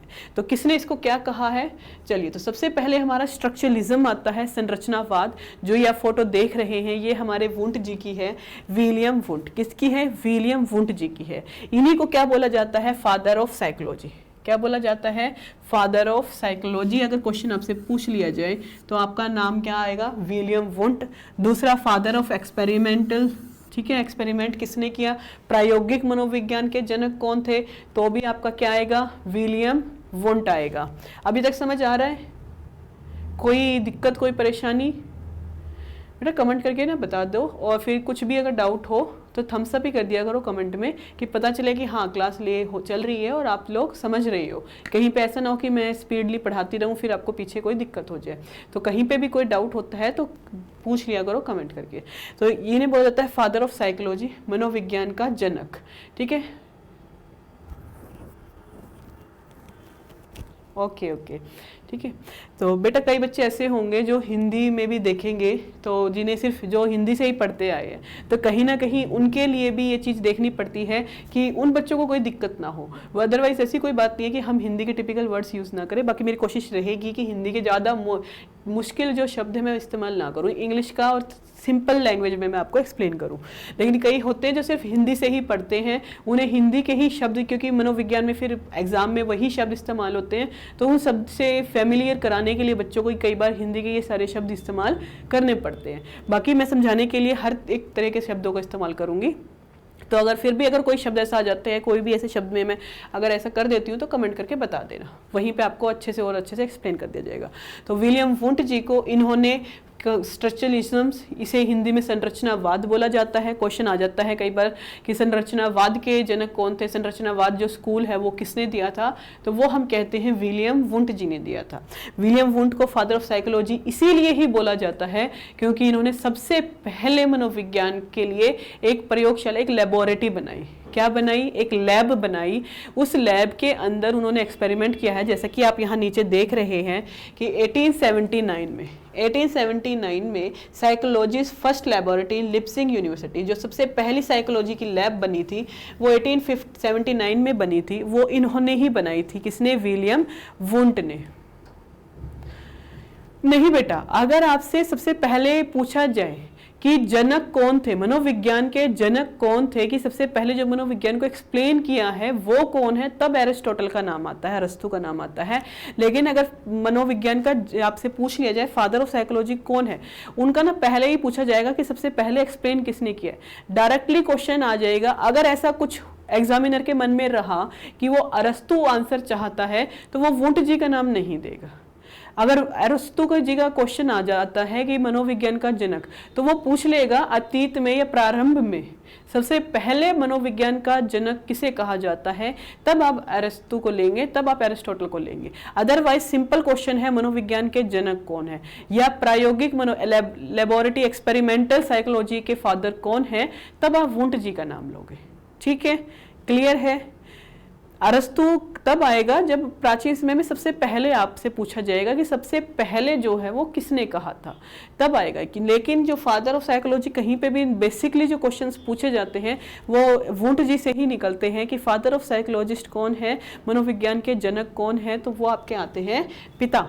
ठीक है, हु इज अरस्तु नाउ। अरस्तु प्राचीन समय के थे, उन्होंने सबसे पहले जो स्टडी की थी ना, इस मनोविज्ञान के जो सबसे पहले स्टडी की है, उसलिए उनका नाम आता है कि उन्होंने आत्मा का, जैसे कि मैंने आपको जब ये मीनिंग बताए थे साइकी एंड लोगस का, कि सबसे पहले साइकी एंड लोगस का जो मीनिंग निकला था वो सोल की स्टडी निकला था। कि साइको मीन होता है सोल और स्टडी, लोगस मीन्स होता है स्टडी करना। तो स्टडी ऑफ सोल जो सबसे पहले बताया हमें मनोविज्ञान का अर्थ, वो अरस्तु जी ने बताया था। लेकिन हमने उसे नकार दिया था। जितने भी हमारे दूसरे जो स्कूल्स आए थे या दूसरे जितने भी हमारे फिलोसफर्स आए, उन्होंने नकार दिया उस चीज को कि नहीं, हम नहीं मानते कि स्टडी ऑफ सोल है। लेकिन शुरुआत उन्होंने की इसका मीनिंग देने में, एक्सप्लेनेशन देने में, इसलिए उन्हें बोला जाता था। जनक अगर आ जाता है, अगर जनक की बात कह दूं तो तुम अरस्तु जा सकते हो, लेकिन मनोविज्ञान का पिता अगर आ जाता है तो एक शब्द से आंसर बदल जाता है। पिता भी अगर वो कह दे तो वुंट जी जाएंगे, पिता अरस्तु नहीं जाएंगे। इसमें ज्यादा डिफरेंस नहीं है, ज्यादातर वुंट जी का ही पूछा जाता है। अरस्तु जी का नाम जहां भी आएगा सबसे पहले उन्होंने उस चीज को एक्सप्लेन किया था, सिर्फ एक स्टडी बताई थी कि ये स्टडी होती है सोल की, फिर उसे नकार दिया गया। तो उसके बाद उन्होंने इसमें कुछ ज्यादा चीजें नहीं दी है, उन्होंने सिर्फ कहा कि हाँ, चीजों को ऑब्जर्व करते, एक्सपीरियंस जितना लेंगे, ज्ञान जितना भी होगा, हमारी अंतरात्मा उतना ही अच्छी व्यवहार करेगी, हम उतना ही ज़्यादा सीखेंगे। उन्होंने 2-3 परिभाषाएं दी, चीज़ों को एक्सप्लेन किया, लेकिन उससे ज़्यादा इन्होंने मनोविज्ञान में काम नहीं किया। इनको हम फादर ऑफ साइकोलॉजी क्यों बोलते हैं? इन्होंने बहुत एक कह सकते हैं नींव डाली थी लैब की, कि इन्होंने वुंट जी ने सबसे पहली एक लैब बना दी कि अगर आपको, जैसे साइंस की लैब्स होती हैं, मैथ की लैब होती है, कि आप एक जगह बैठ के उस पर एक्सपेरिमेंट्स कर सकते हो, उस पर अपनी थिंकिंग्स लिख सकते हो, रिजल्ट्स निकाल सकते हो। तो वुंट जी ने भी क्या किया, एक लैब बना दी। कहाँ बनाई? लिप्जिंग के अंदर, जर्मनी में। ठीक है, लिप्जिंग एक शहर का नाम था जर्मनी के अंदर। लिप्जिंग शहर के अंदर, जर्मनी के लिप्जिंग शहर में, लिप्जिंग यूनिवर्सिटी में उन्होंने अपनी लैब बनाई। वो एक प्रोफेसर थे, स्टडी कराते थे, वहाँ बच्चों को पढ़ाते थे, वहीं पे वो दूसरे अपने जितने भी उनके पार्टनर्स थे उनके साथ बैठ के वो उस चीज़ की स्टडी किया करते थे, मनोविज्ञान को समझा करते थे, उसके ऊपर स्टडी रिजल्ट निकाला करते थे, कि स्टडी बताया करते थे कि क्या है इसके अंदर, क्या होना चाहिए, वो सब चीज़ें काम करते थे वुंट जी। इसलिए इन्हें पिता बोला जाता है, क्योंकि इनकी वजह से ही बाद में फिर एक्सपेरिमेंट स्टार्ट हुए। लेकिन इसका मतलब ये नहीं है कि पहले एक्सपेरिमेंट अरस्तु जी ने कहा तो ऐसे ही उठ के कह दिया, वो भी करते थे। लेकिन जैसा आप जानते हैं राइटर्स जो होते हैं, अगर उन्हें कहानी लिखनी होती है तो क्या वो किसी लैब में जाके लिखते हैं? वो तो पहाड़ों पे, हिल स्टेशन पे जाके कहीं पे भी अपने डाला, नीचे दरी बिछाई, वैसे भी अपने धरती पे बैठे और लिखना स्टार्ट कर दिया पेड़ों के पास, या कहीं घर में बैठ के लिख रहे हैं, कहीं पे होटल में लिख रहे हैं। तो उनकी कोई ऐसी स्पेशल जगह नहीं होती थी कि नहीं हमें तो यहीं पे काम करना है। लेकिन साइंस में एक्सपेरिमेंट करने होते हैं तो हमें लैब चाहिए, मैथ्स पे एक्सपेरिमेंट करना है तो लैब चाहिए। ठीक है, मैथ्स में भी आजकल हम बहुत सारे एक्सपेरिमेंट करके देखते हैं, बच्चों को सिखाते हैं अलग अलग तरह की चीज़ें, तो लैब भी रखते हैं कि नहीं सारे स्कूल के बच्चों को इस लैब में लेके आएंगे time to time, time table के अकॉर्डिंग, और हम इन्हें यहाँ सिखाएंगे जो भी हमें प्रैक्टिकल नॉलेज देनी होगी। ठीक है, तो ये चीज़ थी कि इन्हें क्या किया गया, एक लैब बनाई, इसलिए इन्हें पिता बोला गया है मनोविज्ञान का। मंजिता जी यस कह रही हैं, तो मतलब ये चीज़ें जो इनका सेम है, एरिस्टोटल एंड अरस्तु। हाँ बेटा, एरिस्टोटल एंड अरस्तु ही सेम है। इंग्लिश में एरिस्टोटल लिखा जाता है, हिंदी में अरस्तु लिखा जाता है, इसलिए हम इन्हें अरस्तु भी बोल देते हैं, एरिस्टोटल भी बोलते हैं। ये दोनों नाम एक सेम ही है, कोई इनमें अलग नहीं है। इंग्लिश में एरिस्टोटल लिखते हैं, हिंदी में से अरस्तु लिखते हैं, इसमें कोई वैसे बड़ी बात नहीं है। तो जनक अगर पूछ लिया जाए तो अरस्तु जी आएंगे, और अगर पिता पूछ लिया जाए तो आपके क्या आएंगे, वुंट जी आएंगे। क्यों आएंगे ये आपने समझ लिया होगा कि जो वुंट जी हैं इन्होंने प्रयोगशाला बनाई, एक लैब बनाई, और लैब के अंदर जो क्वेश्चन आ जाता है कि इस ईयर में बनी थी 1879, आपको याद रखना है। दूसरा किस शहर में बनी थी, तो लिप्जिंग शहर था, उसका नाम ही लिप्जिंग था। यूनिवर्सिटी का नाम भी लिप्जिंग यूनिवर्सिटी था, लेकिन एट प्रेजेंट नाम बदल चुके हैं। आपने अपने यहाँ पे भी आसपास देखा होगा, गुड़गांव जो बोला जाता था गुरुग्राम बन चुका है, तो वो तो एक यूनिवर्सिटी है, उसका भी नाम बदल चुका है। उसका एट प्रेजेंट नाम क्या है, कार्ल मार्क्स यूनिवर्सिटी। क्या है अब उसका नाम, कार्ल मार्क्स यूनिवर्सिटी। क्वेश्चन कैसे भी आ सकता है कि पहले जब उन्होंने प्रयोगशाला बनाई थी तो पहले जो उस कॉलेज का नाम था वो क्या था। ठीक है, प्रारंभ में कॉलेज का नाम क्या था जहां वुंट जी ने अपनी लैब बनाई थी, तब दोनों ही नाम होंगे, लिप्जिंग यूनिवर्सिटी भी होगा, कार्ल मार्क्स यूनिवर्सिटी भी हो सकता है। तो आप लिप्जिंग के साथ जाएंगे, जो क्योंकि पहले जब उन्होंने बनाई थी तो उस यूनिवर्सिटी का नाम क्या था, लिप्जिंग था, लेकिन एट प्रेजेंट अब बदल के क्या हो गया है, तो कार्ल मार्क्स हो गया है। तो ये मत करना कि लिप्जिंग यूनिवर्सिटी, क्वेश्चन में अगर वो डायरेक्टली पूछ रहे हैं कि किस कॉलेज के अंदर उन्होंने किस यूनिवर्सिटी में लैब बनाई थी, तो नाम कार्ल मार्क्स यूनिवर्सिटी आ गया और आप कहोगे कि हमने तो लिप्जिंग यूनिवर्सिटी याद किया था, तो वो भी चीज़ गलत हो जाएगी। तो आपको दोनों नाम पता होना चाहिए कि लिप्जिंग यूनिवर्सिटी थी और उसका नाम बदल के क्या हो गया है, कार्ल मार्क्स यूनिवर्सिटी हो गया है। तो उन्होंने जो लैब बना दी, ठीक है, अब तो उन्होंने पहले तो लैब बना दी, सबसे पहली पूरे वर्ल्ड में जो अगर साइकोलॉजी की लैब बनी वो वुंट जी की हेल्प से बनी, वुंट जी ने बनाई थी कि भाई हम इसी लैब में आके एक्सपेरिमेंट किया करेंगे। लेकिन दिक्कत क्या थी, इनके सारे जो स्कूल था, इनके जो थॉट्स थे उसको पूरी तरह से नकारा गया था। ठीक है, इन्होंने शुरुआत तो की, लेकिन जो इनके शिष्य हैं टिचनर जी, जैसा कि आप देख रहे होंगे हिज स्टूडेंट वाज टिचनर, तो टिचनर जी ने इन्होंने सिर्फ लैब बनाई थी, लेकिन जो स्ट्रक्चरलिज्म का पूरा एक थॉट जो निकल के आया वो टिचनर जी की हेल्प से निकल के आया था। इन्होंने लैब बना दी, इन्होंने स्ट्रक्चरलिज्म नाम नहीं रखा था, इन्होंने संरचनावाद नहीं रखा था, इसको आगे बढ़ाया था टिचनर जी ने, जो कि इनके शिष्य थे। ये क्वेश्चन बन जाता है कि वुंट जी के शिष्य का नाम क्या है, तो आप कहेंगे टिचनर है। क्या है, टिचनर है। तो इन्होंने संरचनावाद जब बनाया तो टिचनर जी ने इसे काफ़ी अच्छे से बढ़ाया, इसके थॉट विचारों को फैलाया, इसके ऊपर बहुत सारा काम किया है। वुंट जी ने अब क्या किया, जो लैब पढ़ी है, अब मैं जैसे ये एक बार हम नोट्स पढ़ते हैं फिर इसको अच्छे से एक्सप्लेन करते हैं। Structuralism given by William Wundt, सामने आप तस्वीर देख रहे हैं, जो ये आप पिक्चर देख रहे हैं वुंट जी की है। दूसरा आता है इंट्रोस्पेक्शन मेथड यूज किया है। इंट्रोस्पेक्शन मेथड होता क्या है अभी हम एक्सप्लेन करेंगे। Separate subject make us flow psychology, psychology को जब सेपरेट सब्जेक्ट बनाया गया तो संरचनावाद स्कूल के अंदर बनाया गया है। ठीक है, लेकिन किसने बनाया है, वुंट जी इसके अंदर है, तो वुंट जी का नाम नहीं आएगा, जेम्स जी का नाम आएगा। लेकिन अगर स्कूल का नाम आता है तो संरचनावाद आएगा। थोड़े से इसमें क्वेश्चंस में ना हल्का हल्का चेंज होता है कि अगर आपसे किस स्कूल के अंदर मनोविज्ञान को एक अलग विषय के रूप में देखा गया तो संरचनावाद के अंदर, स्ट्रक्चरलिज्म के अंदर देखा गया है। लेकिन अगर किसने किया, तो जहां विलियम वुंट का नाम है, जब आपने स्टडी ऑफ कॉन्शियस पढ़ा था तो उसमें किस किस का नाम देखा था, विलियम वुंट, जेम्स खाते थे, वाइफ के लिए ले जाते थे और साली के लिए भी देते थे। तो यानी William Wundt, William James, James सली, जेम्स वाइफ्स, तो ये 4 लोग थे जिनके साथ ये काम कर रहे थे, और साथ ही साथ इनके शिष्य भी थे, टिचनर जी, जो इनके साथ मिलके काम कर रहे थे। तो शिष्य है तो भी इनके अंडर काम ही करेंगे। रिजल्ट वर नॉट रिलायबल, इनके रिजल्ट जो थे वो रिलायबल क्यों नहीं थे? क्योंकि अब जब मैं आपको इंट्रोस्पेक्शन मेथड समझाती हूँ तो देखिएगा, आपको पता चल जाएगा कि ये सारी चीज़ें क्यों थी। सेपरेट सब्जेक्ट कर दिया गया। जब इस पर स्टडी स्टार्ट हुई, लैब बनी, तो लोगों को लगा कि हाँ भाई इसके ऊपर हम क्या है काम कर सकते हैं, और ये अपने आप में एक अलग सब्जेक्ट बनेगा, इसके ऊपर बहुत सारा काम होगा। अभी तक तो हमने सिर्फ इसको व्यवहार का अध्ययन देखा है।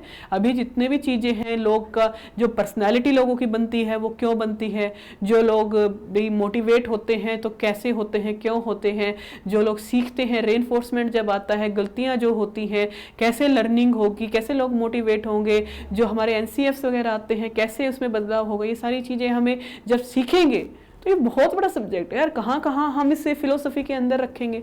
तो हम एक काम करते हैं, इसे अलग करते हैं। इन्होंने उस चीज़ को फिलोसफी से निकाला और साइकोलॉजी एक अलग सब्जेक्ट बना दिया।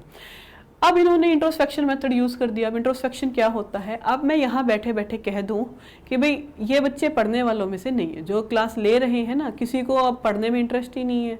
कोई देखो यहाँ पे चैटिंग ही, मतलब मैसेज ही नहीं कर रहा, कोई क्वेश्चन ही नहीं पूछ रहा, लग ही नहीं रहा कि बच्चे समझ रहे हैं। क्योंकि जब भी हम सीखते हैं तो हमें डाउट्स तो होते ही हैं, किसी न किसी पॉइंट पे माइंड में कोई ना कोई डाउट तो होता ही है। क्योंकि जब मैं पढ़ती थी तभी मुझे तो हर एक पॉइंट पे कहीं ना कहीं कुछ ना कुछ डाउट आ ही जाता था।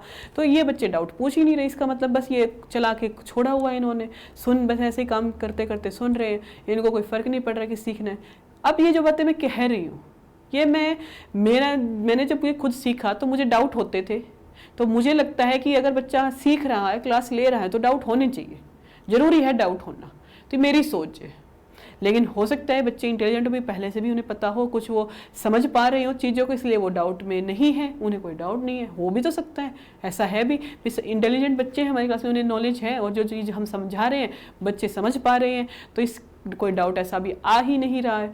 जब क्वेश्चंस करेंगे, जब डाउट आएंगे तो बच्चे पूछ लेंगे, ऐसा भी तो हो सकता है। लेकिन मैंने तो सिर्फ इतना कह दिया कि नहीं, जो बच्चे हैं वो पढ़ने में इंटरेस्टेड नहीं है, वो टाइम पास कर रहे हैं अपने थिंक के अकॉर्डिंग। मैंने सिर्फ अपने विचारों से कह दिया कि जो बच्चे चैट्स, मतलब जो कह सकते हैं कमेंट नहीं कर रहे हैं, कुछ पूछ नहीं रहे हैं, वो सारे बच्चे पढ़ते नहीं हैं, सिर्फ टाइम पास के लिए वीडियो चला के छोड़ देते हैं। कहते हैं हमें पैसे दे दो, परचेज करेंगे कोर्स, कोर्स परचेज किया और बस चला के छोड़ दिया, कभी उससे सीख ही नहीं रहे हैं। ऐसे ही बच्चे होते हैं सारे बच्चे, बस 1-2% बच्चे होते हैं जो सीखते हैं, बाकी सारे बच्चे पैसे खराब करते हैं। मैं अपनी सोच के अकॉर्डिंग तो मैं कह रही हूँ, लेकिन ऐसा नहीं होता, गलत चीज़ होती है। ज़रूरी नहीं होता कि जो मैं कह रही हूँ वही सही है। तो यही गलती इन्होंने कर दी। वुंट जी ने यही कह दिया कि एक कमरे के अंदर बैठ के हर एक चीज़ को देखा। आज रास्ते से आ रहे थे, दुकानदार भड़का हुआ था कि भाई दुकानदार जब भी लेट दुकान खुल जाती है, कस्टमर किसी साथ वाली में वैसी ही दुकान खुल गई तो सभी क्या होंगे, गुस्से में होंगे कि देख मेरा कॉम्पिटिटर आ गया है। ठीक है, तो यही चीज़ है कि अगर एक गुस्से में है, एक को लग रहा है मेरा कॉम्पिटिटर आ गया है, तो वो क्या करेगा। अब देखो, मैं साइकोलॉजी पढ़ा रही हूँ, यूट्यूब पे बहुत से लोग हैं जो साइकोलॉजी पढ़ाते हैं, बहुत सारे और भी टीचर्स हैं, खुद की ऐप्स भी हैं, सब पढ़ाते हैं। अब कोई मेरे को देख के कह दे कि भाई कॉम्पिटिटर आ गया, जेलस फील करे, कुछ खराब कमेंट्स कर दे, तो जिनको खुद के ऊपर यकीन नहीं होगा करेंगे, जिनकी अपनी सोच है करेंगे। लेकिन कई लोग ऐसे भी तो हैं जो कहते हैं भाई हम तो अच्छा पढ़ा रहे हैं, आने दो, चाहे वो हज़ारों आ जाए, हमें कोई फ़र्क नहीं पड़ता। वुंट जी की यही दिक्कत थी कि वो सिर्फ जो वो खुद सोचते थे, अपने दोस्तों के साथ बैठ के बातें करते थे ना, वो पूरी दुनिया पे लागू कर देते थे कि जैसा हमने सोचा है ना, पूरी दुनिया ऐसी ही है। इसलिए इन्होंने इंट्रोस्पेक्शन मेथड का मतलब क्या होता है कि जब आप अपने विचारों को दूसरों के ऊपर लागू कर दे कि नहीं, जैसा मैं सोच रहा हूँ ना, कि सामने वाला भी वैसा ही सोच रहा है, वो भी यही समझ रहा है, वो भी यही चाह रहा है कि ये घर से जाए या फिर ये लड़ाई करे या ऐसे करे। आपका खुद का मन है लड़ाई करने का, लेकिन हम कहते थे कि उसका भी मन था लड़ाई करने का। क्यों? क्योंकि हमारा मन था, तो हमने दूसरे के ऊपर भी बातें थोप दी कि उसका भी ऐसा ही मन था। तो यही इंट्रोस्पेक्शन मेथड है कि जब हम अपने विचारों को दूसरों के ऊपर थोप देते हैं। वुंट जी ने भी यही गलती की। ये नॉट रिलायबल क्यों है? क्योंकि भाई ऐसा होना पॉसिबल नहीं है कि कोई तो कॉम्पिटिटर को एक चैलेंज के रूप में लेता है, but ma'am introspection means self analysis. Self analysis भी होता है बेटा। इन्होंने जो इंट्रोस्पेक्शन में सेल्फ एनालिसिस है कि हम खुद से चीज़ों को एनालाइज कर रहे हैं, खुद से सोच रहे हैं, तो वही चीज़ मैं कह रही हूँ कि आप खुद से अपने आप को नहीं देखो। अगर आप ये चीज़ समझ रहे हो ना कि आप खुद को जज कर रहे हो, जो यहाँ मेथड यूज़ हुआ है इंट्रोस्पेक्शन का वो ये नहीं था कि आप खुद को एनालाइज कर रहे हो। जो ये लैब बनाई थी इन्होंने, वो लैब इन्होंने इंट्रोस्पेक्शन मेथड यूज़ करके जो लैब बनी थी, साइकोलॉजी में जो एक्सपेरिमेंट्स हुए हैं वो ये चीज़ प्रूफ करने के लिए होते हैं कि लोग ऐसा बिहेवियर क्यों शो करते हैं। यहाँ पे साइकोलॉजी को एक्सप्लेन करने के लिए हुए हैं। यहाँ पे जो इंट्रोस्पेक्शन मेथड यूज़ किया गया वो इसलिए यूज़ किया गया ताकि वो लोगों के व्यवहार को समझ ले, और जो वो समझ रहे हैं खुद से, जो वो खुद से एनालाइज कर रहे हैं ना अपने आप से कि लोग ऐसा इसलिए करते हैं। गुस्सा, अगर कोई भाई मोटा है, अगर आप उसको कह दोगे भाई तू तो बहुत मोटा है, तो वो गुस्सा हो जाएगा, ठीक है। तो अब ऐसा जरूरी नहीं है। भारती जी का एग्जाम्पल ले लो, जो कपिल शर्मा शो में आती है, उसे तो कोई भी कह दे वो दूसरा सामने वाले की बेइज्जती कर देंगी, वो तो बड़ी खुश होकर कहती है अच्छा तू तो बड़ा अच्छा है, तो वो इस चीज़ को माइंड नहीं करती है। लेकिन इंट्रोस्पेक्शन वाले ये जो वुंट जी थे, इनका पर्पस ये था इंट्रोस्पेक्शन में कि वो ये चीज़ जो खुद से रियलाइज कर रहे थे ना, खुद से थिंकिंग डेवलप कर रहे थे, वो ये कह रहे थे कि पूरी दुनिया ऐसे ही सोचती है कि आप किसी को भी अगर थोड़ा सा भी, अगर आपसे कोई सुंदर नहीं है, आप ही सबसे सुंदर और दूसरों की बेइज्जती करते घूमोगे तो सब बुरा मानेंगे। लेकिन उन्हें ये नहीं पता था कि भाई उन्हें क्या पता शेर को सवा शेर मिल जाए कि वो बेशक तुम कितने ही अच्छे क्यों ना, वो तुम्हारी भी बेइज्जती मार देगा। ऐसा भी तो होता है, ऐसे भी तो लोग मिलते हैं, शेर को सवा शेर जरूर मिलता है। तो यही चीज़ है, लेकिन इन्होंने उस चीज़ के ऊपर फोकस किया ही नहीं कि शेर को कभी सवा शेर भी मिल जाएगा। इनका ये मानना था नहीं, अगर कोई शेर है तो उसे कभी कोई सवा शेर नहीं मिल सकता, सारी दुनिया में ऐसा ही चलेगा, कहीं कोई ऐसा उसको उसके अगेंस्ट बोलने वाला, उसके अगेंस्ट जैसा वो सोच रहा है उसके अगेंस्ट सोचने वाला कोई नहीं होगा, वैसा ही पूरी दुनिया सोचेगी। ऐसा होता तो बेटा हम आपसे अलग क्यों होते, आप बहन भाई एक दूसरे से अलग क्यों होते?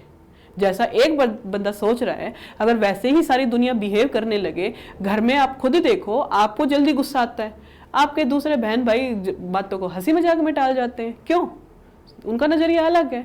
अब ऐसा तो नहीं है अगर आपको किसी बात पे गुस्सा आ रहा है तो आपके भाई बहनों को, आपके पेरेंट्स को भी उसी बात पे गुस्सा आएगा, भाई वो आपका नेचर है। लेकिन नहीं, इनका मानना है कि अगर मुझे किसी बात पे गुस्सा आया तो सभी को गुस्सा आना चाहिए। अगर ऐसा होता तो दुनिया कैसे चलती, सभी ना एक दूसरे को मार काट रहे होते। तो ये चीज़ें होती हैं कि यहाँ पे ये रिलायबल नहीं हुआ, क्योंकि जो इनका मानना था, जो इन्होंने मेथड यूज़ किया, वो इसको देखो पूरी तरह से नकारने वाला अभी हम पढ़ेंगे। जब हम बिहेवियरिज्म पढ़ेंगे ना तो उसमें एक्सट्रोस्पेक्शन मेथड आएगा जो इसके बिल्कुल अपोजिट है। इंट्रोस्पेक्शन में हम अपनी थिंकिंग के अकॉर्डिंग दूसरों को जज कर रहे हैं, अपने आप को, यहाँ पे सेल्फ एनालिसिस, आप अपने आप को जज नहीं कर रहे हो, आप बस अपनी थिंकिंग के अकॉर्डिंग दूसरे को देख रहे हो कि जो आप सोच रहे हो वो सामने वाला ऐसा ही है। कि आपने सामने वाले को देख लिया कि सपोज करो मेरी पहली क्लास खराब गई और आपने उसी में देख लिया कि अरे मैडम को कुछ नहीं आता, मैडम तो ऐसे ही बस टाइम पास करा रही है, आपने खुद से बना लिया। लेकिन वही जो दूसरा बच्चा है वो कह रहा है कि नहीं मुझे तो समझ आ गया, वो अपनी सोच है, वो अपना एक नजरिया है देखने का। अब ऐसा तो नहीं है कि अगर आपने सोच लिया है तो आप ये कह दोगे कि किसी को समझ नहीं आएगा। अगर एक बच्चे को समझ नहीं आता है तो इसका मतलब तो ये नहीं है कि किसी को समझ नहीं आएगा, दूसरे को आपसे अच्छा आ जाए, या हो सकता है किसी को तो बिल्कुल भी समझ में ना जाए, आपको 1% आया है, दूसरा तो ये कह देगा मैडम मेरे को तो 1% भी नहीं आया। तो सब अलग है, ऐसा नहीं कह सकते कि अगर आपने जो जजमेंट की है किसी के लिए वो जजमेंट रिलायबल है, सही है, और वो आप जजमेंट सभी के ऊपर लागू कर सकते हो, ऐसा नहीं हो सकता। तो यही इंट्रोस्पेक्शन मेथड है, इसीलिए इसे क्या किया गया है, जो इससे रिजल्ट निकले थे वो क्या थे, नॉट रिलायबल थे। अब जो इसने सब्जेक्ट को सेपरेट किया, जैसे कि हमने अभी समझा है कि जो इन्होंने जब स्टडी स्टार्ट की तो इन्होंने क्या किया है कि देखा कि इसके अंदर बहुत सारी चीज़ें हम पढ़ेंगे, बहुत सारी चीज़ें हमें देखनी पड़ेंगी, एक्सप्लेन करनी पड़ेगी, तो ये इतने से फिलोसफी के अंदर नहीं एडजस्ट हो पाएगा। फिलोसफी बहुत बड़ा सब्जेक्ट बन जाएगा, बहुत ब्रॉड हो जाएगा, जिसे बच्चों को सीखने में दिक्कत होगी। इसलिए इन्होंने क्या किया, इसको सेपरेट सब्जेक्ट कर दिया। अगर स्कूल का नाम आएगा तो आप स्ट्रक्चरलिज्म जाएंगे, लेकिन अगर एक पर्टिकुलर साइकोलॉजिस्ट का नाम आएगा, पर्टिकुलर एक पर्सन का नाम आएगा तो विलियम जेम्स जी जाएंगे। कौन जाएंगे? जेम्स, जो कि किसके आप कह सकते हैं फाउंडर हैं, वो हमारे फंक्शनलिज्म कहेंगे। अच्छा, इन्होंने देखो फीलिंग इमेज मेथड्स यूज किए हैं, सेंसेशन, सेल्फ सेंसेशन, देखो यहाँ पे आ गया ना, उन्होंने सेल्फ सेंसेशन यूज किया है, खुद की इंद्रियों से, खुद के दिमाग से उन्होंने जो चीज़ें सोची, किसी इमेज के थ्रू अपनी खुद की फीलिंग्स जो उन्होंने खुद से इमेज क्रिएट की। यहाँ इमेज ऐसा नहीं है कि आप जैसे कि ये इमेज देख रहे हो, उन्होंने अपने दिमाग से किसी बंदे के बारे में जो इमेज क्रिएट कर दी कि ये बंदा तो गलत है। जैसे कई बार होता है ना, अगर हम किसी को गलत समझ लेते हैं तो फिर हम उसे सही समझते ही नहीं। बाकी सारी दुनिया कह रही है कि ये बंदा, मोदी जी का एग्जाम्पल ले लो। अब सारे लोग ने एक इमेज बना ली है कि खट्टर जी का, अगर हम हरियाणा के बंदे हैं, लोग हैं, तो हम कहते हैं खट्टर जी ने नौकरी निकाली ही नहीं है, खट्टर जी खराब है। हमने तो इमेज बना ली उनकी खराब वाली, ठीक है। हमने अपने सेल्फ सेंसेशन से जितना हमने फील किया, जो हमने देखा, समझा, सुना, सेल्फ हमने जो अपने सेंसेशन यूज किए, हमने तो मान लिया खट्टर जी खराब है भी, उन्होंने नौकरियां नहीं निकाली, बेरोजगारी इतनी हो गई है हमारे हरियाणा के अंदर, तो वो चीज़ हमने खुद से बना ली ना। लेकिन आप अगर दूसरी चीज़ों में देखेंगे, जो उन्होंने भी नीतियां लागू की हैं किसानों के लिए, जो चीज़ें दूसरी जगह पे जो काम उन्होंने अच्छा किया, वो लोग कहेंगे नहीं, इन्होंने तो बहुत अच्छा काम किया है। मैं कह रही हूँ नहीं खराब काम किया, कोई कह रही है अच्छा काम किया है, कोई मोदी जी के सपोर्ट में, कोई मोदी जी के अगेंस्ट है। तो यही है, इन्होंने तो ये कह दिया कि अगर मैं मोदी को गलत समझ रहा हूँ तो पूरी दुनिया गलत कहेगी, अच्छा नहीं हो सकता मोदी। यहाँ इन्होंने वो जो इमेज उसने खुद से बना दी, जो इमेज उसने खुद से अपने दिमाग में डाल दी कि मेरे लिए तो मोदी ने, भाई देखो किसान बेचारे कितने दिन बैठे रहे उस पे आंदोलन पे, बिल्कुल भी ध्यान नहीं दिया। मोदी जी कैसा, मोदी कैसे प्रधानमंत्री हमारे, तो उन्होंने एक इमेज बना ली कि किसानों के फेवर में नहीं है, अगेंस्ट में है। तो अब वो उसने खुद की फीलिंग बना ली, खुद की सेंसेशन से खुद की नॉलेज क्रिएट कर ली। अब वही वो कह रहे हैं कि पूरा देश अब मोदी को वोट देगा ही नहीं, लेकिन मोदी जी फिर आ जाएंगे, फिर क्या करोगे? ऐसा तो नहीं है कि आपने कह दिया मोदी नहीं आएगा तो मोदी नहीं आएगा, आ जाएगा।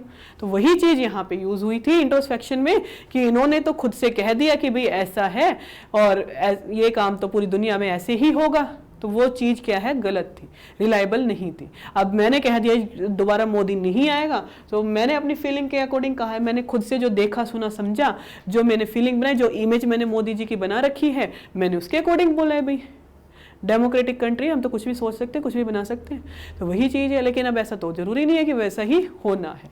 तो यही एक फ़र्क है इंट्रोस्पेक्शन मेथड का, इसको अच्छे से आप इस तरह से समझ सकते हैं, ठीक है। तो आज जो है, अभी हमारा टाइम हो गया, दूसरी क्लास आपकी स्टार्ट होने वाली है। तो इनके जो स्कूल्स हैं, बाकी के जो बचे हुए हैं, हम करेंगे नेक्स्ट क्लास में।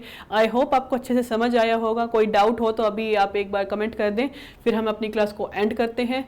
अच्छे से समझेंगे, जब तक आप नोट्स तैयार कर लीजिएगा। नेक्स्ट क्लास में हम स्कूल्स कंप्लीट करेंगे, साथ ही क्वेश्चंस लेके आएंगे। क्वेश्चंस को अगर आप कहेंगे कमेंट कर दीजिएगा, या फिर डाउट सेशन में कि मैम अलग से दे दो, हमें सिर्फ थ्योरी यहाँ करा दो, क्वेश्चंस आप डाल दिया करो, ताकि कोई डाउट हो तो हम फिर क्लास में पूछ लेंगे। तो हम वैसे कर देंगे, तो आप हमें जरूर डाउट सेशन में या कमेंट्स करके बता दीजिएगा कि आपको अलग से चाहिए या क्लास में ही साथ के साथ आपसे क्वेश्चंस कराने हैं, ठीक है। शेयर क्वेश्चंस, ठीक है बेटा, हम शेयर कर देंगे आपके लिए। फिर हम यहाँ पे थ्योरीज कराएंगे, जैसे ये थ्योरी हो जाएगी, इसके क्वेश्चंस आपको आपकी ऐप के ऊपर मिल जाएंगे और आप फिर वहाँ पे प्रैक्टिस कर सकते हैं। और कोई भी अगर डाउट होगा तो फिर हम उसे यहाँ पे अपनी क्लास में क्लियर कर लेंगे। तो आज की क्लास के लिए इतना ही। ओके, मिलते हैं फिर अगली क्लास के लिए। Thank you.